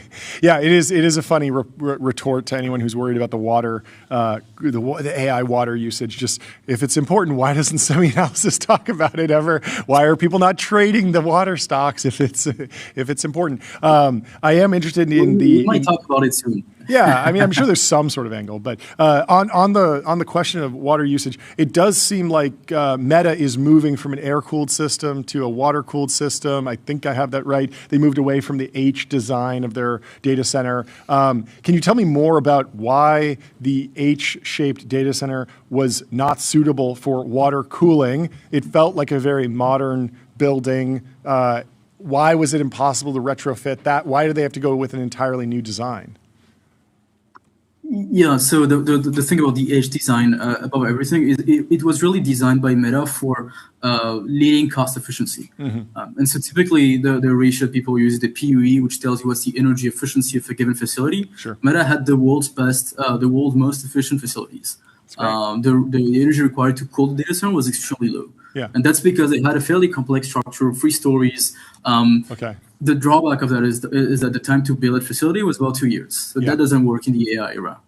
We're talking about a month, right? It's 122 days for XAI. So you need to go faster. So that's one of the main issues. Now, the other one with regards to cooling, the way that we're cooling this specific data center is I call it an air-to-air system. You could simplify it and say they open the window. That's basically how they call the data center. They open the window. Obviously, they have a bunch of stuff. Have we tried opening the window?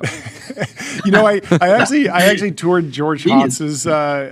He has a miniature data center, just a couple racks of GPUs that he trains for autonomous driving, for self-driving cars that he builds, and his cooling, it really is just like a window unit that just flows air through this particular room in his office, and he's using air. I had a car with no AC once. Open the windows. Just open the window. It's a time-honored tradition. But sorry, I cut you off. Works.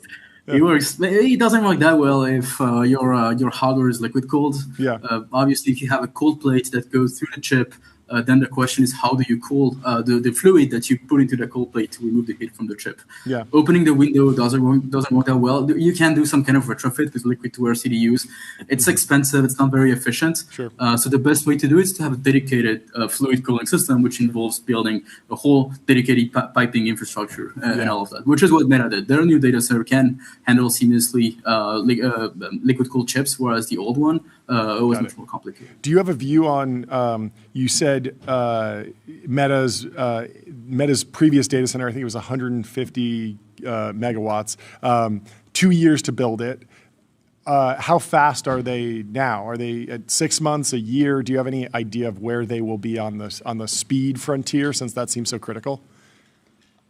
Yeah, so H, you're 2.5 years, roughly speaking. Then they built some sort of rectangular design, which is 12 to 15 months. Okay. And then they realized, actually, we need to go faster. And that's when you started seeing the tents.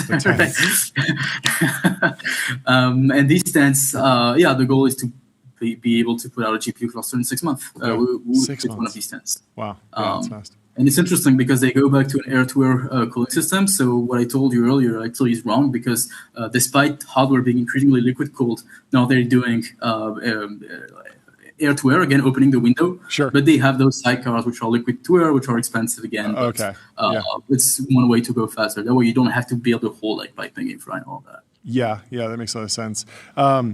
What about how the other hyperscalers are matching up in terms of speed, but also a lot of the other hyperscalers, a lot of the big tech companies had made commitments to maybe move away from natural gas, to maybe go more net zero, more energy efficient, more carbon neutral. That feels like the water debate is maybe a moot point, but there will be some sort of climate discussion in the future as more and more natural gas gets brought online. It is a fossil fuel after all, or it is not a renewable energy source. So how are there any big tech companies that are grappling with that or struggling to get through previous commitments that they made to be more environmental or more net zero, and now they sort of have to retool their business and messaging?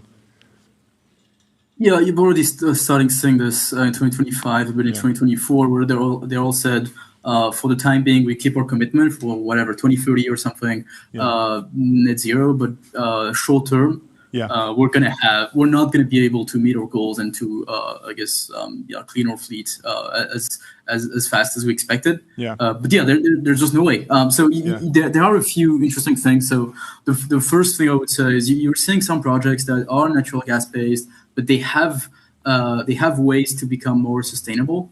For example, it could be a site where you have great geology to do carbon capture. For Crusoe has a one like that in Wyoming. So that's those types of projects obviously have a long-term potential as well, because then you can meet your commitment if you're still committed to that. It's clear they're already that committed, but other topic. The other thing is, so Google, I'd say generally from our analysis, Google seems to be still the most committed hyperscaler. And they're doing some pretty interesting stuff in Texas, right? You saw the acquisition of Intersect Power. They're building some massive campuses in Texas where they actually have on-site solar energy and battery. But to be clear, it's not behind the meter. The reason we don't talk about it in the article is because it's not fully off-grid. There's still a grid connection. So it's not really comparable to the off-grid deployments of folks with turbines. And interesting. Yeah, on the Google topic, is there any sort of durable advantage in multi-data center training that you're seeing from Google? Are you seeing evidence that they're leaning into that more? Are they building more smaller data centers, or are they also I don't know off the top of my head, are they competing with like the Colossus 2? These, Mark Zuckerberg comes out with the picture of the cube in Manhattan, and it's very clear that that Meta is in the one big massive data center race. At least they're trying to visualize it that way. I haven't seen that from Google. Is that intentional? Is there anything we can read into that about their actual training and deployment strategy? No, you're right. That's a good point. It is interesting to analyze the different, frontier AI training architectures from different players. If you look at what Meta is trying to build in Louisiana, it's a 2.1 gigawatt campus for the first phase, and they have individual buildings that are 400 megawatts each per building. It's pretty insane. Microsoft, big, OpenAI, but it's still split up. It's still split up.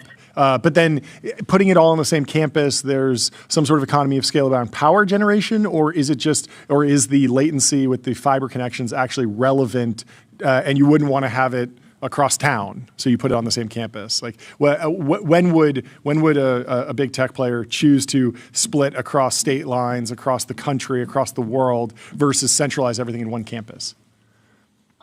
So I would say for now, Google is really the only one that's had adopted this strategy and is very unique about it. To some extent, you could argue it's because of first of all, they're the most sophisticated on the networking side. For a while, like that's one of the advantages with Google is for the last 15 years or whatever, they've been the best at infrastructure. On every single part of infrastructure, and so networking, they've been building their own fiber networks for a while. And so they have much higher bandwidth inside a metro and between metros and other hyperscalers because they've been doing that longer. They've been planning ahead for all of that. So Google is sort of ahead of the others, and on the tech side, they've figured out multi-data center training from a model perspective way ahead of everyone else. They've been very open about this. Right, you had a podcast from Jeff Dean, for example, a few months ago, where he said openly, "Yes, we're doing a multi-data center. It works pretty well." No one else has really done it at that scale for now. We have a bunch of startups, but they're not doing it at scale. Just Google is better at doing it, and what it enables them to do is it enables them to to some extent, have more options with regards to site selection. Yeah. They're not really limited to finding the 1 2 gigawatt site or the 1.5 gig site.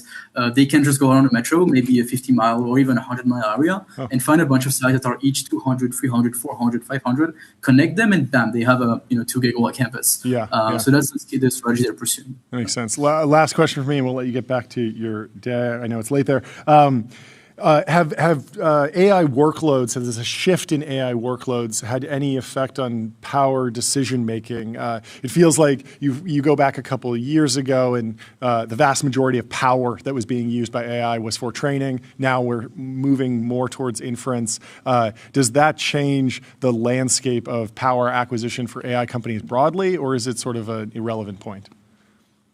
So first of all, I would actually disagree with the premise. Okay. Based on our analysis, training is still the majority, and it's growing equally as fast as inference. Okay. Inference is surging, but training is surging as well, and that's normal because you have an incentive to do it. Yeah. Everyone wants to, invest in the model that is going to unlock revenue growth next year. Sure. We haven't seen the limit, so the incentives are aligned to invest today, and that's what everyone is doing. Interesting. Anyways, to answer your question, yes, inference does have different requirements. There's different types of inference as well. If you think about OpenAI, for example, they have two main businesses. ChatGPT is a vertical application. It's fully controlled by themselves. So for them, they can plan larger campuses. Can be gigawatt scale, can be a few hundred megawatts. It's going to be big campus anyways. They can make use of smaller ones, but if you think about it from an infrastructure perspective, what is their biggest pain point as a company is they want to maximize GPU utilization rate. This is the single largest expense by far, is GPU. So they need to maximize it, and that's easier to do when you have large campuses. So that's why you still see campuses that are fairly large, even for inference. They also, in terms of latency, that's a common sort of a topic of discussion. Do you need to be very close to the end users? Well, if you think about it, what is actually consuming power for OpenAI? It's deep research. It's GPT 5.2 Pro. It's these thinking models, and they take minutes to answer. And so you don't really need to be near the metro. You can just be sort of far away and still find large pockets of power. Yeah. Makes sense. Well, thank you so much for coming on the show. Congratulations on the progress. Really appreciate the update. Semianalysis is hiring, correct? Can you take us on a brief summary of roles or how to apply? Oh, yeah, we're hiring a lot of people. So we have a careers section in our website, so you can all check out. We're looking for folks in the AI space. So if you're interested in digging into what we call tokenomics, which is analyzing the economics of AI, analyzing the latest trends in terms of LLMs, different types of model architectures, reach out. If you're an engineer, you have experience with GPU clusters, reach out as well. We're hiring to increase the size of our technical team.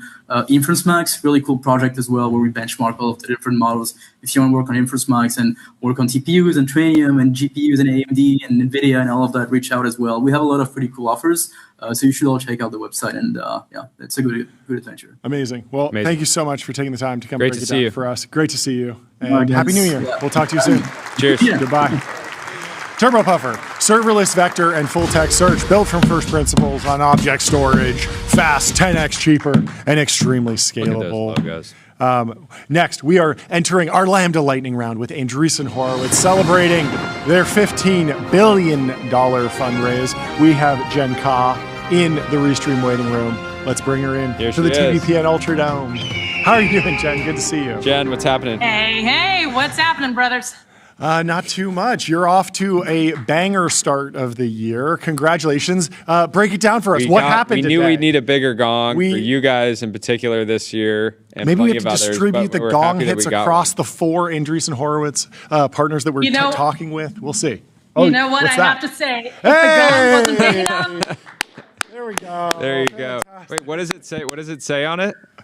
It says it's time to build, baby. I love it. I love it. That's fantastic. There we go. You've probably been hitting that a lot. Do you just do like one hit every time you get off an LP? You get a new commit, just a light tap. You probably had to do a few of them to get up to 15. Exactly. It's not quite your 80-inch one, but next time I'll get a horse and we'll call it even. There we go. How are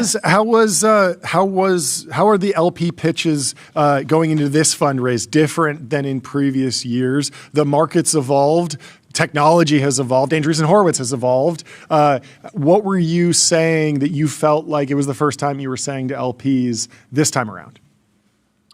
Yeah, so let me first break down. So $15 billion, huge headline. Yeah. The number is huge, but I should foremost say I normally don't respond to online rumors, but I feel the need to do so at this moment. The $15 billion is not for the Nepal or Himalayan or Greenland Expedition Fund, right? Well, let's just spell that right now. People tease things all the time, little breadcrumbs in the releases. I'd like to see an American Everest. I feel like I've heard a pitch for Greenland. The moon might be American at some point. It already is in many ways, maybe Everest. But, you're putting it in startups. You're putting it in technology. Exactly. So hope springs eternal. So the prelim number, you guys covered this yesterday, but the prelim numbers for NVCA came out to 66 billion. So that actually ended up being what would have been equivalent to 22% of what was raised in 2025 with the $15 billion. So wait, so does the 15 billion get included? Are they going to update the 2025 numbers, or do they count it towards 2026 because it's actually being announced now? Yeah, it's gonna get counted for 2026. So that is forward. So we're closing our fund today. Sure. Okay, so that would be 2026 numbers. Yep. Cool. And so huge. Calling it out, VC winter maybe potentially over for some folks. But fantastic.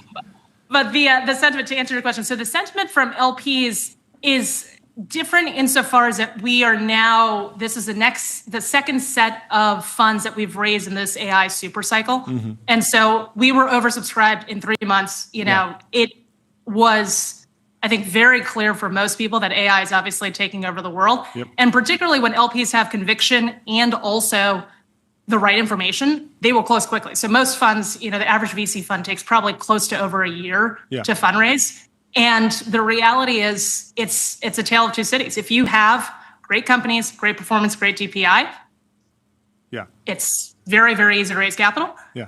We are luckily in that camp. If you don't, it's just a lot tougher. And by the way, let me tell you also a story because it's related to on this liquidity topic that you guys oftentimes talk about and hear about from LPs. So, there's a lot of belly aching from LPs about liquidity, but the reality is it's in select companies. So we actually went through this whole exercise last year. So this was in the middle of liquidity concerns, and this was early days of the administration's stance on endowment tax cuts. And we internally had this conversation, said, gosh, should we offer some liquidity, particularly for some of our older funds to our LPs?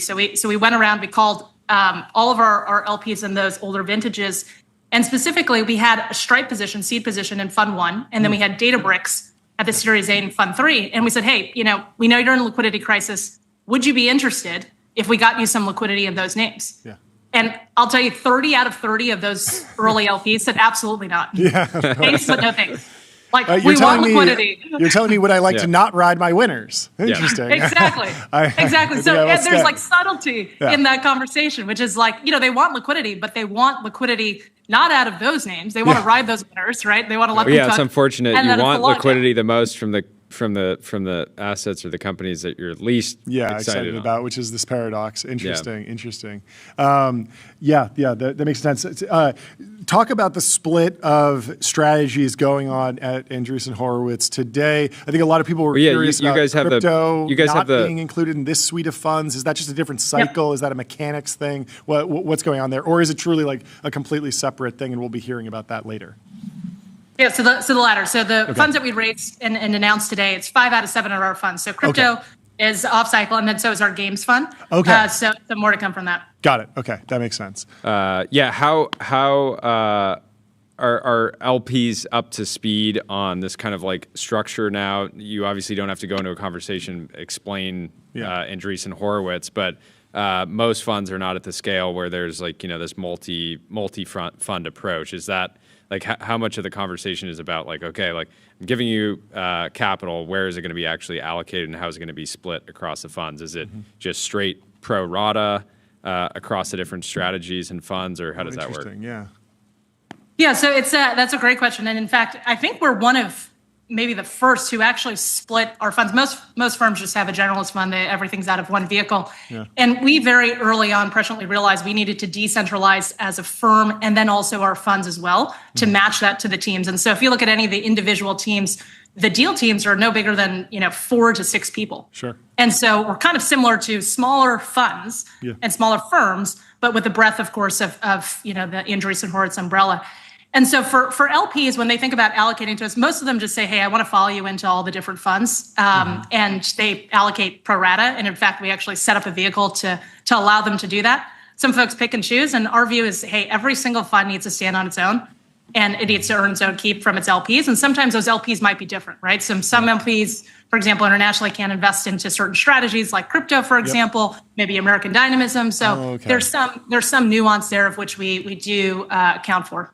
Interesting. Yeah. How many questions are you getting from LPs about trying to predict the next Andreessen strategy that might take place in this fund? Like Andreessen started as, you look back at the early, like the fund one, and it's basically a seed fund by today's standards. Growth was obviously added on, then bio, then crypto, and then liquids, tokens. Like, there's so many different strategies that if you went back to the dawn of Andreessen, you would say, well, that doesn't fit in this fund mandate. And we've seen firms buy hospital networks and do more private equity style deals, do more secondary deals. Are LPs looking for you to lock a strategy, or are they leaving you with a lot of flexibility? Are they looking for guidance on what might happen in the next 10 years in terms of creative financial plays that you might be able to make? Yeah, so it's funny. Our first fund is funny you should say it's the size of a seed fund. The first deal we actually did was the buyout of Skype, which there's a good story around that. We made 4x our return in 18 months, and the rest is history. But that first I always remember seeing that on Andreessen's website, and it was like it wasn't a seed bet; it was this weird deal, but it still panned out really well, and it was like a great logo to have on the portfolio page, but for peculiar reasons.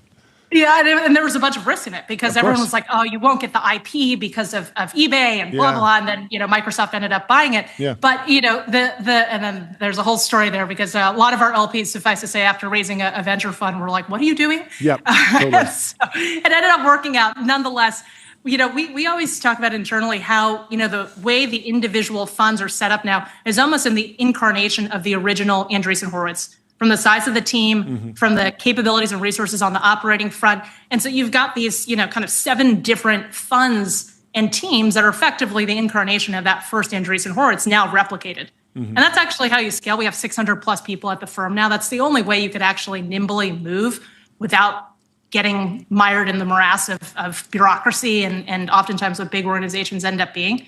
And so in some respects, we're not motivated by innovating into, there's a lot of VC firms now trying their hand at private equity, as you said, buying hospitals, raising private credit strategies. Sure. Like that's not really of interest to us. I think you mentioned at one point, like going public, like as long as Ben is CEO, we are not a public company. Yeah. So we don't try to innovate on fund structure, right? We like boring vanilla VC. Yeah.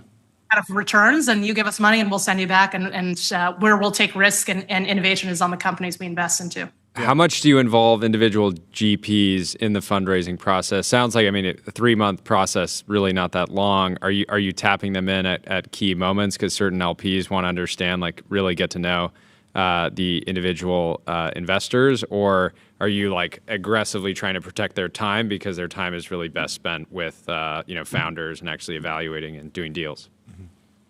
Yeah, so yes, we try to protect their time, but also at the same time, like this is just like a company. Like a fundraise is a very important exercise. And in fact, a few years ago when people were asking whether we would go away from the traditional fund structure, Mark and Ben kind of like the concept of pressure testing our thesis every couple of years, right? You got to go out to your LPs. You got to prove to them that your thesis is worthy of their capital. And then it kind of pressures you also, sorry for my voice here, it's a little hoarse because I've been shouting, you're watching TBPN too often. Like the wire deadline's now. Exactly. But that kind of sentiment of pressure testing your thinking is incredible. And you guys know from fundraising, with companies, like you learn a lot through the course of that process as well. So all of our GPs get involved. All of them are in the meetings. They're all talking to the LPs. They're shaking the hands, kissing the babies. They are front and center of it. How do you realign the LPs from just endless AI questions and actually keep them interested in bio, healthcare, American dynamism? Do you try and like have the AI narrative cut across everything, or is it drowning out the rest of the stories that you're trying to tell? I think AI is similar to any platform shift where it's just going to infiltrate everything. And it's like, obviously in the zeitgeist, but eventually it's just going to go in the background, just like cloud or there was mobile. that quote from Mark in the launch video that was like, someday in 10 years, we won't talk about the internet because it'll just be everywhere. And it feels like we're already, I like when companies, I think this is the year where companies like maybe stop pitching AI as aggressively in taglines, because you should just assume that a company is leveraging it to the fullest extent. Yeah. 100%. Yeah. Well, yeah. What else are you doing? Like, I'm pretty much with that. 100%. But I do think, it's great too, because I also think, with this platform shift, LPs can actually have a feel for how transformative this is themselves. So our entire, for example, fundraise process, we tried to take an AI native first approach. So we had an AI chatbot that was replicated. I was about to ask. In our data room, there was an AI gen in there. Interesting. There's an AI chatbot that was answering any question in any hour of the day. Yeah. And then our LPs also are playing with these tools themselves as well in their underwriting and their diligence, but also even individually. I won't name the LP, but I was talking to an LP earlier this morning who was playing around with Replit. And I was like, you got to try it. Like, just code something that you wish, you had access to. And she's like, well, I really want to be able to code an app that can look at Peloton classes and let me know when this instructor is. I'm like, try to prompt it. And she was able to do it literally in the course of the morning. So it's one of those things where I think these worlds are converging so quickly. It's also almost great that all we're doing is testing and trying and iterating. And for the first time, LPs as users can actually see the real world visceral impact to how they run their day-to-day life. What is general LP sentiment specifically around 2026? What are expectations? Obviously, we're expecting a slate of IPOs, and that's very exciting. If you've been in these companies, these names for a decade or more at this point. Yeah, I feel like Elon dropped like an early Christmas present when he was, it was like rumored to say that SpaceX might be going public in 2026. And everyone's like, oh, maybe we'll go public in 2026. So I do think sentiment and people are generally positive. Obviously, we'll see where the IPO markets kind of turn out to be. But generally speaking, it's early.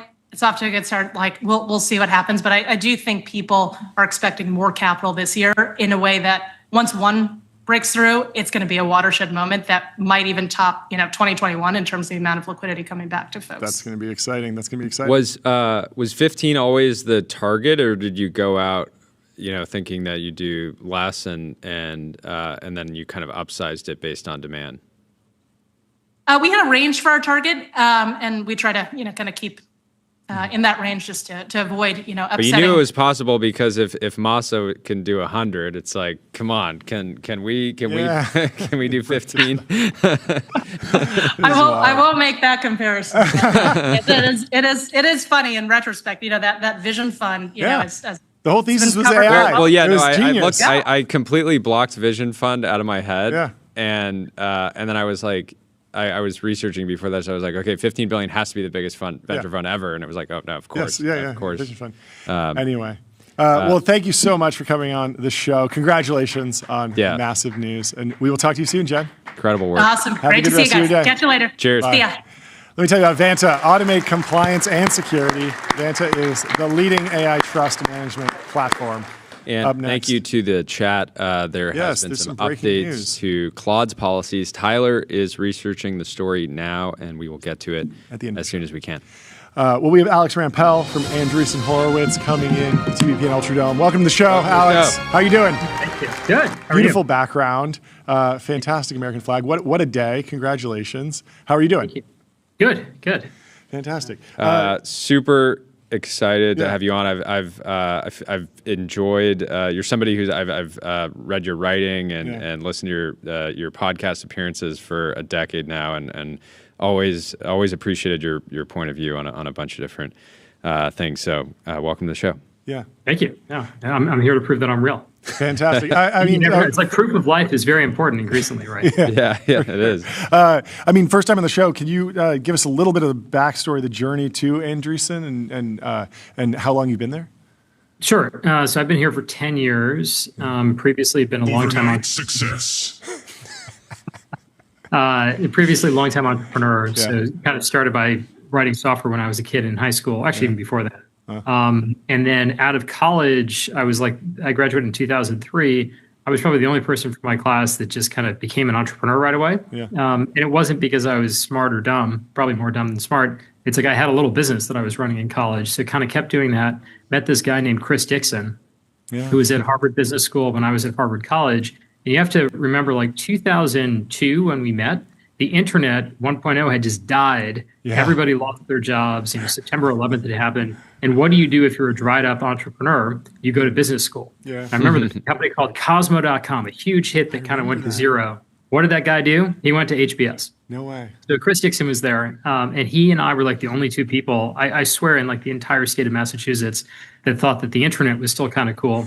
We got introduced by a mutual friend, had coffee at Au Bon Pan, this like little East Coast chain, and then cooked up a product called Did They Read It, which is still around today. It's an email tracking tool. It embeds a tracking pixel in every email that you send out. That did pretty well. Then we started a venture-backed company together that became Site Advisor. That got acquired.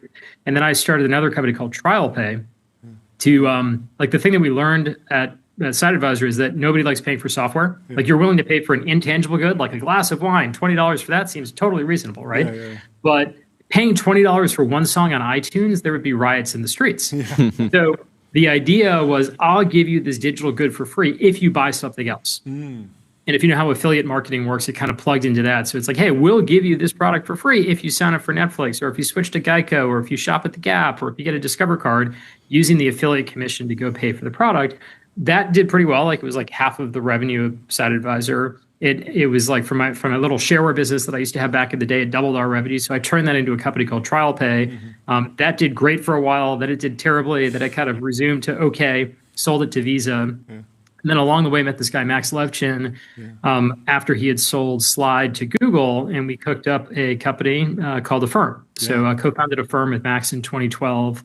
And actually brought Affirm to Andreessen Horowitz as a funding opportunity, which they did. And Chris Dixon kind of ended up talking me into joining here in 2015. So I've been here ever since. How quickly did you realize that Chris and Max were special? Because I imagine you during those two periods you were meeting hundreds of different people. I'm sure people wanted to build stuff with you, other entrepreneurs. And you picked back to back, and it's probably the hardest, one of the hardest things to actually clock at times.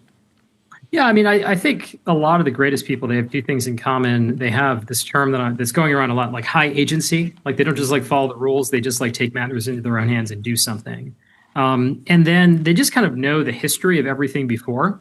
Like they just like students of history, philosophy. Like Chris was a philosophy major. People don't know about him. He went to he went to he got his bachelor's degree in philosophy. Was going to do a PhD. Kind of realized that was a bad idea, and then eventually went to business school, which was he will probably say the worst idea. But it was kind of self-evident. I mean, Chris and I. I mean, the history thing's a real thing. Like if you're talking to an entrepreneur that has been building their business for 1 to 2 years, and you can tell them companies that in somewhat recent history, in the last decade even, that have like attempted that, or companies that are adjacent, and they're like, oh, I'm not familiar with that. It's like immediately like such a bear signal. Oh, it's a red flag. Well, the opposite, like that's the red flag.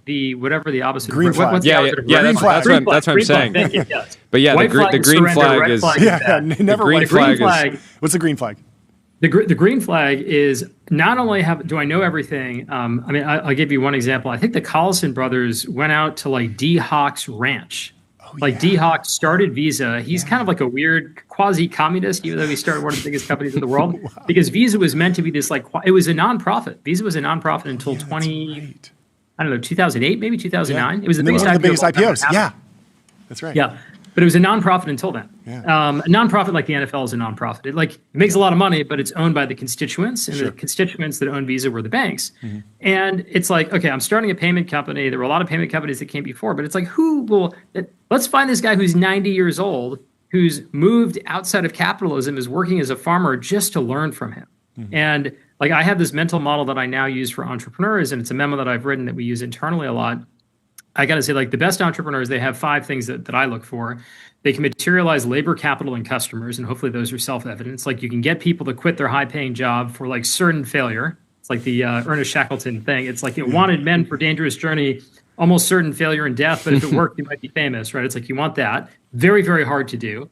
You have to find people that can materialize capital. It's like get people to give you money. And the best sign of future fundraising success, like if we do round N, we want to make sure there's going to be a round N plus 1, or you're going to be profitable on round N, which is unlikely. So are you good at fundraising? Can you get customers? Like imagine it's like, I have 2 weeks of cash left. Please be my first customer. I have none. Like it's very hard to pull that off. Yeah. Then you want to know the history of the space, which is super important to your point. You want that green flag version, not just the intermediate, what's the combination of green and red flag, like the brown. You don't want the turquoise or the whatever. Like you want the green flag. This person knows everything that's tried before, and they have a new angle of attack. They're not going to learn on the job. They've actually learned through history. And then the last thing that I care about a lot, everybody on my team knows this. My favorite book is The Count of Monte Cristo by Alexander Dumas. And it documents the story of this guy, Edmond Dantes, who's like wrongfully accused, is like in prison for 17 years, but then becomes the richest person in the world, but doesn't give a shit, right? It's like all the riches in the world do not matter. He wants revenge. Yeah. Right. So you could either revenge kind of sounds bad, just like it's Old Testament-y, but you either want revenge or redemption. And some of the best entrepreneurs have this in common. And the reason why it's so important from a venture lens is imagine that you're a 20-year-old kid, you start a company, and somebody offers you, I don't know, $500 million to buy your company, and you own 25% of it. You're going to make over $100 million. You'd have to be insane to turn that down. Right? Yeah. And we need people that are insane, that actually are going for, it's not that we don't want people that aren't capitalists that don't care about money, but it's like they care about, if you've seen the movie Spaceballs, it's like, we're not doing this for the money. We're doing it for a shitload of money. A little different here. I'm doing it for another reason. Yeah. And like a great example of this is there's this guy, Renaud Laplanche, who started a company called Lending Club. Oh, yeah. Very famous company at the time. There was like a dearth of IPOs, like Lending Club kind of gets to scale, goes public. He gets fired from his board, ousted from the company. He's probably made hundreds of millions of dollars. He's the Count of Monte Cristo. He's like, fuck those guys. I'm going to start a new company. I'm going to start an Upgrade. And you know what he called his new company? Upgrade. It does the exact same thing as Lending Club. It's probably 10 times the size of Lending Club now. And what's motivating him is not just the, hopefully, shit ton of money, Spaceballs quote, but he wants revenge. Yeah. He wants redemption. And you see this with some of the best entrepreneurs. Like, what is the driving motivation? Because when times get tough, like, you need something, because like there is no money. Like, if your company's going to zero, if you're Ernest Shackleton in the winter of Antarctica, like, your voyage is not successful, right? You need something else driving you at that point, and that's why that metal is something that I find extremely valuable. Have you seen Spaceballs, Jordy? I have not. You got to. It's a great I famously have seen like he's seen no movies. Movies. He's not a fan. Last question. One of my probably like I was going to say maybe it's hard to exactly place it. Yeah. Top 10. Like I loved your episode on Invest Like the Best on operating systems. How is AI kind of like updating your thinking on moats and operating systems and how somebody can create a lot of value with a startup? Yeah, well, I think, maybe I can rewind a little bit. Please. And just because we announced this new fundraise, I can tell you exactly what we told our LPs in terms of like what we want to invest in at the application layer, because I do application layer stuff.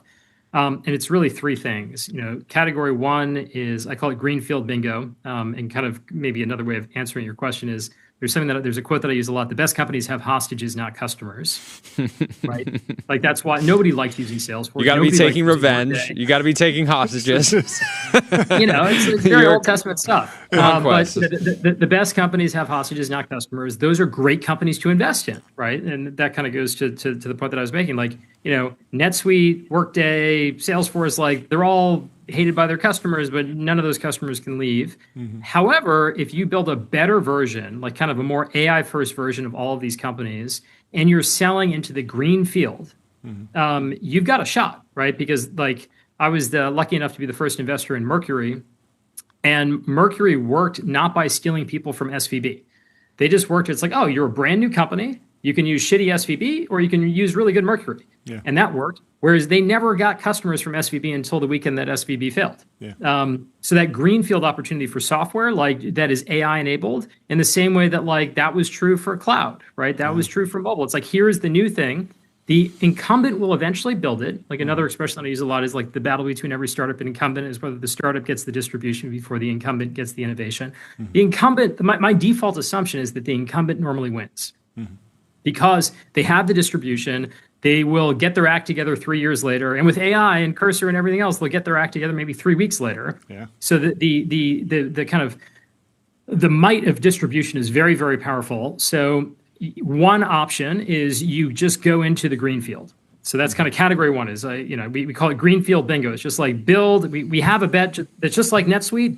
It's better, it's AI enabled, but they're not going to steal customers from NetSuite. They're just going to get greenfield. Category two is this kind of new, super exciting category of software does labor. And like there is no incumbent software product for, I don't know, trial attorneys. Like it's called Microsoft Office, but like Eve does that and does that really well. There's no incumbent software product for dental office receptionists, but Tenor does that and does that very well. So that's a really, these are all industries that I wouldn't say they've been untouched by software. They've been untouched by specialty software. And the reason why is because the market was perceived to be too small. And this is exactly what happened to SaaS. Like fintech really changed SaaS significantly because I'm sure you've heard of Toast. Toast is one of my favorite businesses. It's like Square, but it's only for restaurants. It's this whole operating system for restaurants. How many restaurants on their IBM PC Junior in 1984 use software? Like zero. Yeah.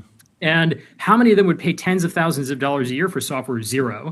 But they all need payment processing. They all need payroll. They need these other services. You kind of bundle them in with software. And this is the really exciting thing about AI is you go say, hey, trial attorney, I want you to pay $50,000 a year for software. You said this 10 years ago. Like, no way. Like, we'll pay for Microsoft Word because we use it to write demand letters. Like, that's it.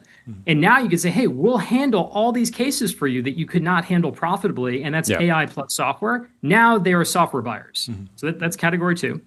And then category three, I call the walled garden. And I wrote a post about this a little while ago. But walled garden businesses are amazing because if you assume that in the world that we live in today, and this is another way of thinking about kind of defensibility in AI, OpenAI has their sights kind of on everything, right? Like Anthropic probably has their sights on everything. It's so easy to build everything. So I don't know, have you guys heard of Open Evidence? Yeah. Okay, so I tore my Achilles in February. It's almost a year ago. It sucks, right? It's all better now. Doing something fun? It was. I was skiing in Japan. There we go. That's a good reason. That's a good reason. There we go. There we go. I went to the word. Tear my Achilles. What do? So I go to ChatGPT. I'm in like the clinic in Niseko, Japan, talking to this Scottish doctor, and he tells me, oh yeah, you only have surgery in the US. Nobody does it outside the US. I was like, this guy's on crack. Like, of course you have surgery to fix an Achilles. I go to ChatGPT, it tells me everything.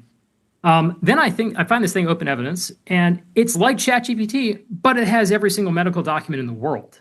And imagine that tomorrow ChatGPT 5.3 comes out, it's AGI, everybody agrees it's AGI, human race is over, but it has no medical data. And then on the other side, you have GPT 3.5, and it has every single piece of medical knowledge ever known to mankind. What would you rather use?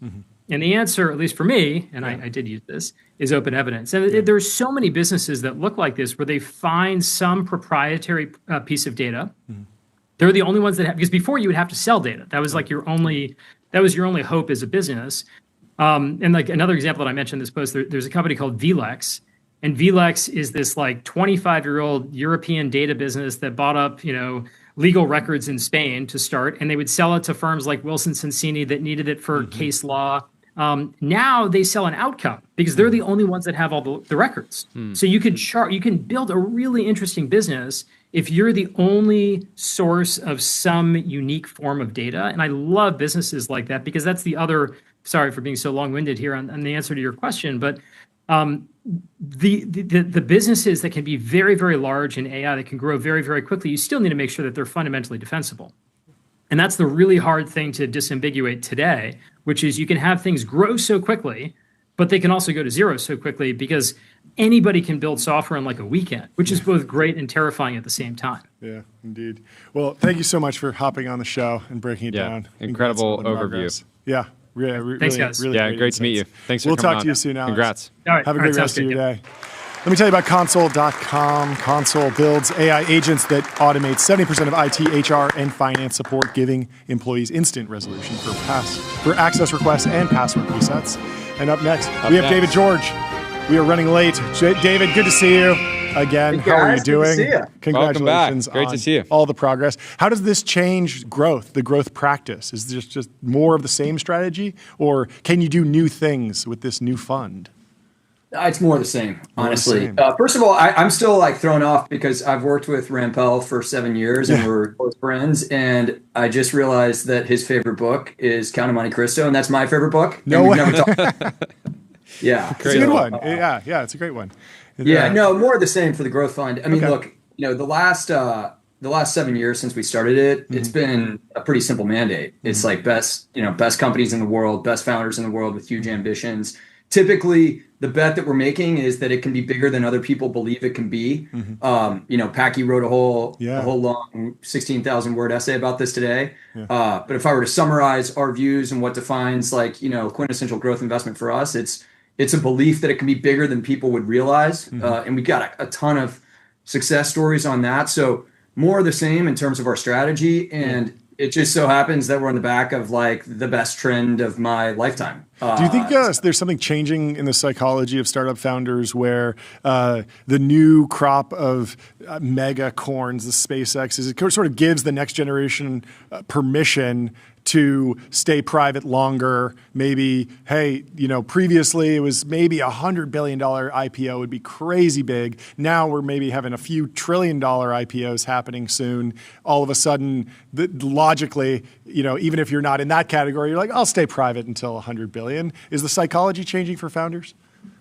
Yeah, it is changing. I'm going to talk about the psychology of founders in two different ways. So one that I'm more excited about, like we can talk about capital markets and public markets and private markets.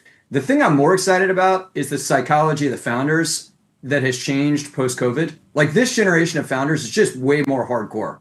Like I for one am all for, the being back in the office, the working really hard, unabashed, pursuit of success. And I think it's a big change, like in the last 5 or 6 years that's happened. I think it's part of what's propelling these companies to be so good so fast. Obviously, AI is the big technological driver, but I think the vibe shift is a huge part of it. We were looking last night at some stats and going back and forth on some of our best companies. And we have a bunch of the AI native companies that are application companies that are kind of 100 million plus, 100 million to $1 billion of revenue. And we were looking at, do we think they're running themselves differently? So to this point of different vibes, what they care about. And it turns out like the old rule of thumb for companies was, if you look at like revenue divided by all their employees, it's like $400,000 of revenue per employee. Like you look at like public software companies, that's kind of where it shakes out. All these AI native companies, they were basically like 500,000, 900,000, 2 million, 2 million, 2 million, 5 million. So they're totally different. I think they're being run totally differently.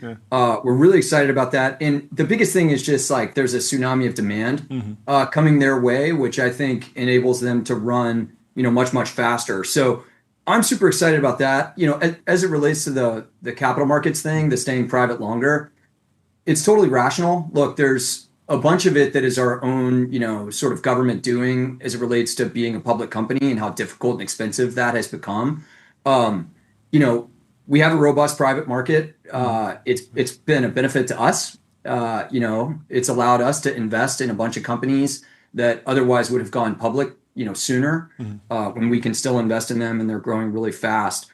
And the value proposition for founders is pretty good to be a private company. They can stay private.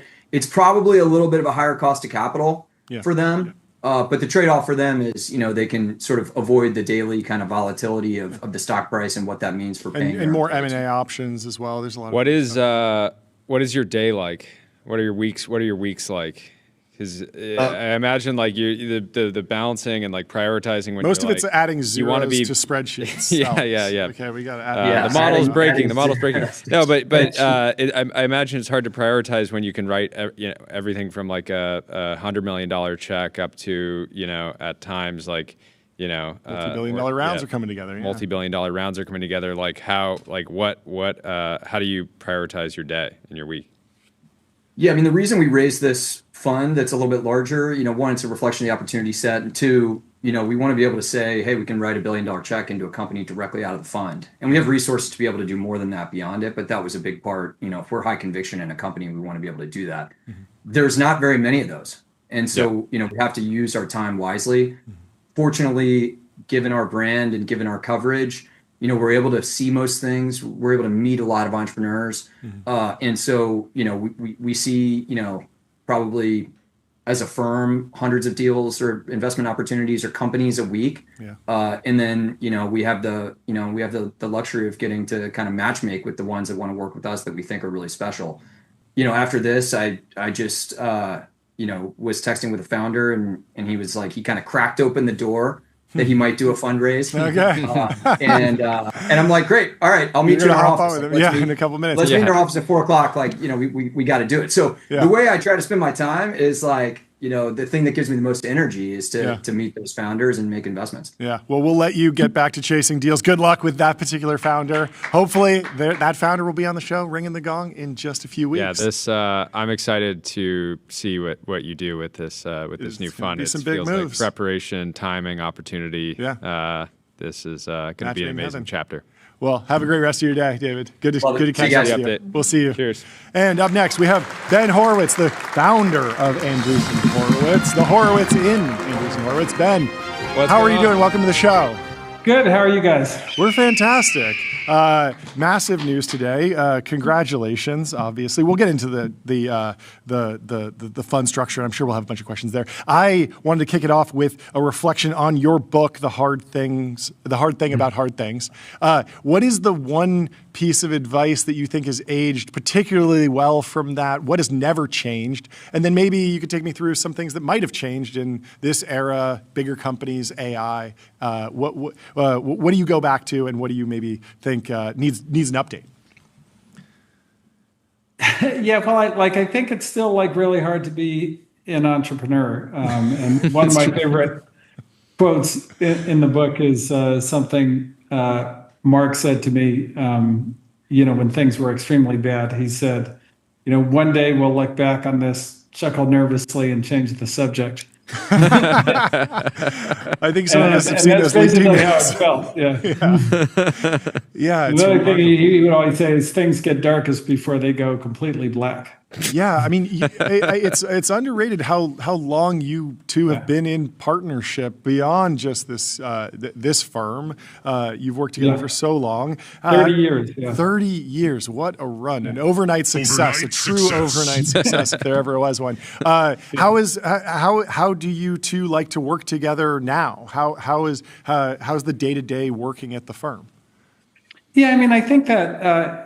It works pretty well. I mean, we have pretty different roles. So I run the firm, and then, Mark is kind of, in a lot of ways, the face of the firm. And he also, he gets very deep on specific things. So policy, AI are kind of the two things that he's super focused on right now. Yeah. And he has many, many ideas about running the firm, and I have many ideas about things he does, and so it's very collaborative. I would just say, and we argue all the time about everything. That's great. As any good partnership does. Sometimes he's right, sometimes I'm right. Yeah. Well, how is the structure of running the firm? How is the structure of the firm changing in this era? Obviously, the numbers are bigger, but on the fundraising side, but maybe not on the team side. What's changing? Is there anything that you've felt like this technology shift requires different management of the firm? Yeah, no, for sure. I think that, what's happened is we have such a powerful new technology platform that the number of really important companies that will be created out of it has just multiplied. Interesting. And the tech industry itself used to just not be that big. Yeah. And now the tech industry is all industry. Yeah. And that change is kind of what really changed the architecture of the firm. So originally, we looked like every other venture firm. We were a team of venture investors. We were a little different in that we had a more elaborate platform. Yeah. But now what we've done is we've kind of subdivided the technology market into all of its sub-markets. So, infrastructure, applications, crypto, early stage stuff, bio, these kinds of things, American dynamism. And each of those teams is basically looks like the original Andreessen Horowitz, but they're independent of each other. Yeah. And that enables us to both kind of cover the whole market in a very, very serious way, but also be nimble and not have, you don't want 20 people in a room talking about a deal. Yeah. You're not going to get to the truth like that. Just in my management experience, it turns out you can't have a conversation with 20 people. Yeah. You can have a presentation. How do you think about empowering the firm or the sub-teams to become subject matter experts and actually investigate and prosecute deal theses in entirely new markets where no one in the firm might have ever done an oil and gas deal or a solar deal or some bio thing that's entirely new? And you have a team, but there's new markets forming and new markets coming online as potential transformation targets for technology. How are you keeping the firm sharp on every corner of the global economy? Yeah, so a lot of times, there are super experimental things that we'll look at, but we don't necessarily kind of build the organization around yet. And then, but once we commit the flag, then that, our big commitment would be, okay, we'll create a fund around it. So, we did that with crypto. We made the Coinbase investment before we had the crypto fund, but then as we got into it, we said, well, this is going to be a larger market and it's super different than everything we're doing. So we need to commit around that. More recently, with AI, like the way you build AI companies, the nature of the AI founder is just so different than everything that we've seen before that we ended up bringing in a lot of expertise from the outside. We kind of reoriented everybody on the inside. Like we actually had, a huge amount of training materials and basically exams to make sure that, everybody who was working on that was what we call AI native and understood all aspects of it before getting into it, just because, these things do tend to be different. And this is why you see a lot of people age out of venture capital and then a lot of kind of firms be not what they once were. They were very important in 2015, but they didn't necessarily make the transition. They didn't bring in the right kind of talent. Yeah. As when you're managing the firm, how do you think about the dividing lines and the walls between different funds? We've seen just with the neo clouds, a lot of those folks started as crypto companies. Then they became AI companies, but they're building things at such massive scale. I wouldn't be surprised to see them in an American dynamism portfolio because they're sort of reindustrializing. So are you the person that the firm, that one of the subdivision leaders comes to say, hey, I want this in my fund? How does that work? Yeah, so there's not that much conflict in that, the categories are pretty clear. There are, it happens occasionally where they bump into each other, but, for the most part, it's like, what are you really trying to do? And then the entrepreneur will gravitate towards one of the funds based on what they're trying to do. We want to sell things to the government. Yeah. Okay, that's likely going to go into American dynamism. Whereas, okay, we've got 8 PhDs in AI. That's almost certainly going to end up in infrastructure. Yeah. Kind of model world and that kind of thing. Yeah. And so it's really matching the funds are. You think about markets of entrepreneurs, and the funds are designed to address that market of entrepreneurs, and those tend to be fairly distinct. Now, sometimes. People will try to game us and they'll get rejected by one part and then they'll go to the other. Okay. We have very, very, very good comprehensive data on everything we've seen. We've got extremely good systems, so we catch those people. That's good to know. When did you realize a $15 billion fund was possible? Did you imagine this kind of scale was possible from inception, or was it did you build? Yeah, our first fund was $300 million. So we definitely weren't thinking about it then. We thought 300 million was a lot, and people, thought we were raising too big a fund in 2009. Yeah. But no, like what we've done is we've kind of looked at the markets and said, okay, how big is this market? And then what kind of fund do we need to kind of win in that market and generate a large return? And we tend to have a relatively optimistic view of the future. I think there are some like cynical VCs out there and like, when I was a boy, valuations weren't this high. It's just like play the game on the field. Yeah. We like to look forward and not look backwards. Yeah. And so as a result, like something, I think we have done a good job of getting ahead of the game. Like when we raised Fund 3, which was $1 billion, we got a lot of criticism from other funds going like, that's crazy. No $1 billion fund has ever returned money. Yardy. And we're like, well, okay, but like the world didn't look like this, and software is eating the world, and things are getting bigger, and we think that like we can deploy $1 billion. And that fund, had Coinbase and Databricks and Lyft and DigitalOcean and GitHub and like a lot of big outcomes. Yeah. And if we didn't have that much money, it'd be a problem. Yeah. On that note of optimism and understanding the scale of the internet as it eats the entire world, how did you process the bubble talk that took place in the back half of 2025? Well, I was CEO during another bubble. Yeah. So I know a lot about bubbles. Look, I think that there's a couple of things that I learned from the bubble that we were in. One was sorry to distract. We keep a bubble gun handy.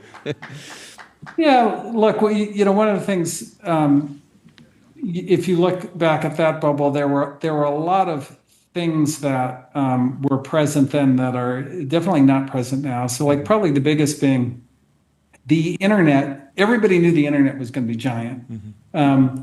But at the time that everybody was investing all the money, the internet was very, very small. So if you go back to 1996, at Netscape, we had 90% browser share, and we had $50 million in revenue. So we had 50 million users. Sorry, 50 million users. So the entire number of people on the internet was 55 million. Yeah. So you're funding these companies and giving them a $10 billion valuation, selling into a market of 55 million people. Yeah. And then half of those were on dial-up, so it was limited in what you could do. Yeah. And so those valuations were running way, way, way ahead of the technology is kind of what caused the bubble. Mm-hmm. If you look at AI, the technology is like working and getting to the world right now. Mm-hmm. Like how many people are on ChatGPT? And, how's that business going? It had, I think, 0 revenue in November of 2022. And I don't know what the current number is, but it's probably between 15 and 20 billion. Yeah. We've never seen that before. So the things are working. Like the things that were bubblicious in 99 aren't quite the same. But, to me, the biggest thing that I learned was right before the bubble burst, nobody thought it was a bubble. Warren Buffett, who had never invested in any tech in early 2000s, started investing in tech. So everybody capitulated and agreed prices would never go down. Like that's what you need to get to a bubble. It's a psychological phenomenon, not a financial phenomenon. And so, right now with everybody talking about a bubble, I was like, oh, great, we're not in a bubble. Because it's when nobody believes it's a bubble that it becomes a bubble. Same with the financial crisis, by the way. If you look at the price, the kind of interest you pay on like home loan debt in 2007, it was the lowest in history. Yeah. Right before it all came crashing down. When it should have been the highest. Right before everybody defaulted. Yeah. It was the lowest in history, and that's because it was a bubble, because everybody believed, hey, they're not building any more land anymore, that's what's going on. And so once you get into that kind of psychological convergence, that's when you really get into like a really crazy bubble. Now, look, in venture capital, everything is always priced at either half or double what it's worth. Mm-hmm. Like that's the steady state. Mm-hmm. And so are there going to be things that are, priced way too high? Yeah, of course. Mm-hmm. Speaking of land, how are you processing the move out of California, the news in California of the wealth taxes? A lot of folks are saying that, California might shoot themselves in the foot, kill the golden goose. How have you been processing the news? Yeah, I mean, so it's very kind of like an interesting kind of view of the world. I think that the the groups in California have been kind of pushing this idea. So, I go all over the world. I've met, like in the last year, the president of Mexico, the president of El Salvador, the Crown Prince of Saudi Arabia. So, like, I'm always with world leaders, or I've spent a lot of time with them, and they always want to know, like, how do we create Silicon Valley here? Mm-hmm. And when you look, we at want Silicon a golden Valley, goose. We like your golden goose. We want one. Yeah, it's pretty remarkable that, like, we've repeatedly created companies with larger kind of GDP than most countries. Like, routinely, we've done that. And so rather than asking, like, how did we do that? It's like, well, how can we, like, rearrange it and, run an experiment and see if it destroys it or not? Mm-hmm. And so I think that's probably the weirdest part of it for me, that people would think about it that way. Like, I mean, if you start confiscating wealth and, taxing unrealized capital gains for people who aren't liquid, like, so actually we saw this in Norway. So Norway has an unrealized capital gains tax. And Norway's got, like, a lot of extremely smart people, great entrepreneurs, but they all left. Mm. And when you talk to entrepreneurs in Norway, they're like, well, I literally can't pay the tax because the company got marked up to whatever, $1 billion, $2 billion, and I own a lot of it, and I can't get that money out. It's a private company, and so I'm stuck. So I have to leave the country. And there are no entrepreneurs. There is basically no tech entrepreneurs in Norway now. Wow. And if you wanted to it's been so hard to break the Silicon Valley network effect, but this is the best strategy I've seen. If you wanted to break the California tech ecosystem. How are you processing? How it feels like today we have this incredible optimism within the technology industry, this incredible excitement, and then outside of the technology, your neighbor or somebody nearby has like this. It feels like this real tension and kind of fear from broader society about the work that is being done within the technology industry, and you see interviews that AI leaders will give where they'll say we're summoning the demon, or they'll say not the most optimistic storytelling. We're going to end the world will end, but we're going to create some great companies. So I think people like these interviews and these quotes spread so quickly. A lot of people have heard them, and the question from the broader populace is like, "Hey, do we need to do this? What's the optimistic vision? Yeah, or can we stop? Right? And obviously, technology is proven to be somewhat inevitable, relentless. Yeah. So, I think the good news is it speaks to the importance of the moment. So this is on the order of the microprocessor, the steam engine, or something, or electricity, or something like that. So. And those things all turned out to be, like, really good for humanity. Was there that much with electricity? Was there, like, the level of fear around job loss? Because there was people that would, like, go, and obviously I know the stories of people that would, like, their job was to light the lamps, right? But like, if you go back and read about the beginning of electricity, it's wild. Well, they made a law when automobiles first came out. There was a law in the United States that said, if you're driving your car and you see a horse, you have to stop the car, disassemble it, and wait for the horse to pass. Disassemble your car. Like it was that level. That was the regulatory idea. So, yeah, I mean, I think by the way, watches were the same. When watches came out, there was, like, huge fear that, like, people would never be able to have a conversation again because they'd be just checking the time always.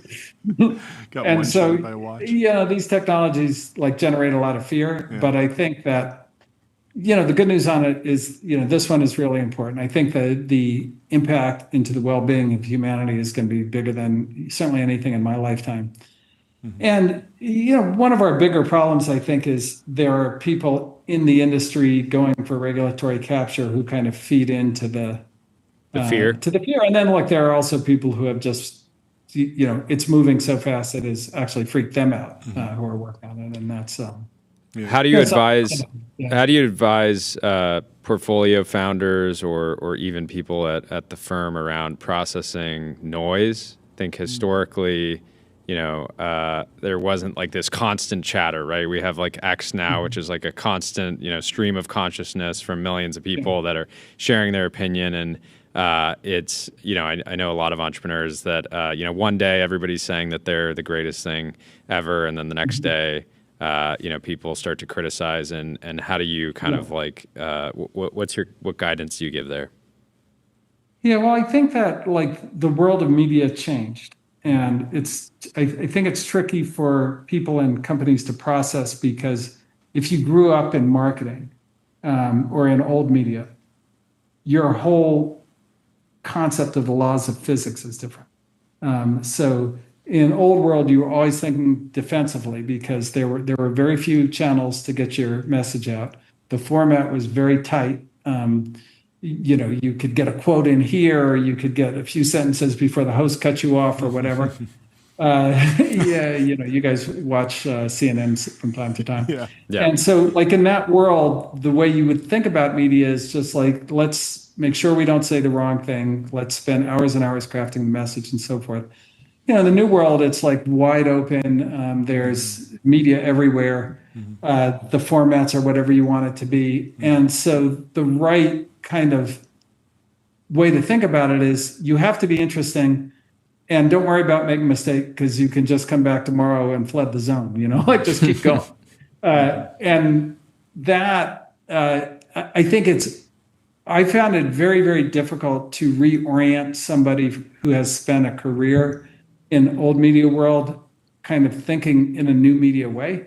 And so the biggest thing that I really talk to our CEOs about is you've got to approach you have to approach new media with new media thinking, new media people, that kind of thing. And it's a remarkably opposite world. It's it's you're landing on Mars and you're well, what the fuck happened to gravity?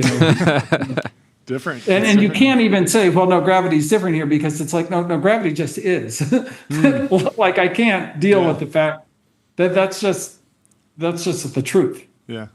Well, we would love to keep talking about media. Yeah. There's very few things that we enjoyed. We should ring the gong. But we know you got late fees if you're late to meetings. So this gong is for the whole a16z's team. Congratulations.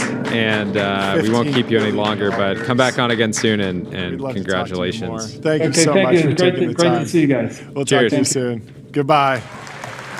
And with that, we need to check in on the Anthropic Claude Code situation. Eric just said that they're good for the $10. Tornberg. He's got he's 1 minute late to his next meeting. Oh, okay. It's a $10 late fee. Oh, yeah, that's right. They have a late fee. Probably. Yeah, for those that don't know, Andreessen partners, if they're late to if they're late, phones too. If they have phones out, they get fined. Yeah, no, but it's late if you're late to a meeting with a founder that you're looking to invest in, or you're just meeting. You got to pay if you're late. That's fine. We should check in with Tyler. There were some rumblings about a change to Claude Code. Can you break it down? Okay. What happened? So basically, what happened was, So when you get a Claude subscription, right? There's Pro and Max. Yeah. You get Claude Code credits, basically. Sure. And so what was going on was there's third-party harnesses. So there's one open code. There's a bunch of these. Yeah. And they would basically use the credits that you get from Claude Code or from your Claude subscription to use. Yeah. And it's they're open source agentic harnesses, whatever. Sure. So Anthropic stopped that. So you can't use you can't use your subscription as the credits. You have to use the actual API. The actual API. Okay. That's the main thing. It's not To me, it doesn't seem that crazy of a thing because you can still use it with the API. Yeah. It's more expensive. Is it an exchange rate thing maybe? Like if I'm on Claude Pro or Claude Max, am I getting on a per dollar basis more tokens than I would if I Yes, so that's why there's like a lot of arbitrage, for that, right? Because they were getting arbed. Yeah, and they said no more arbing us. You can think of like Claude Code is going to get much better if more people use it, right? Because it's like an RL environment, basically. Sure. So the There's value of the data. So they shouldn't be incentivizing high. people to go elsewhere, but they are still allowing people to go elsewhere, just at the consistent you have to use the rate, actual API key. rate. Yeah. So you can still it's like bring your own key. You can do that. Okay, that doesn't seem like too so bad. It's not that crazy, but people are very mad. They're canceling their Claude. People are mad at Claude. Yeah. So sad. Oh well, I'm sure that they will figure it out, and the fun will continue. We do have to cover another story in the AI world. Logan Kilpatrick, friend of the show over at Google, he said, "I'm happy to share that we, the Google AI Studio team, are now sponsoring Tailwind CSS, the project that had to lay off 3 people, and it was very dramatic because it was 75% of the team, but their business model was not really working because they were selling templates, which of course could be assembled by AI agents in the modern era." Yeah, I love this. Logan said, "Honored to support and find ways to do more together to help the ecosystem of builders." And I said, "You drop this, king." And I gave him the crown, Mario holding the crown. If you scroll down, you should see it. This is great. That's me. I expected this to happen pretty You get a quickly. pixelated I'm glad Logan made this move. Yeah. And I think a handful of others did as well. Hopefully Tailwind can hire back the handful of engineers that they were forced to let go. Yeah. This should give them some more predictability while they figure out the next chapter. Yeah. Well, in other news, OpenAI is reserving $50 billion for a stock grant pool. Jack Rain says $500 billion company doing $13 billion in revenue, projecting $50 billion in equity comp is so good.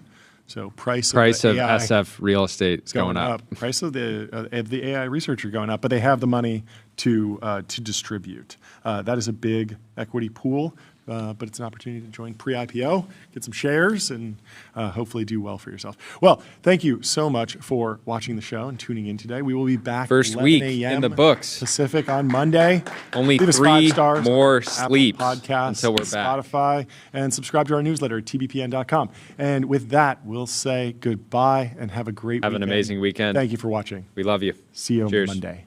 Goodbye.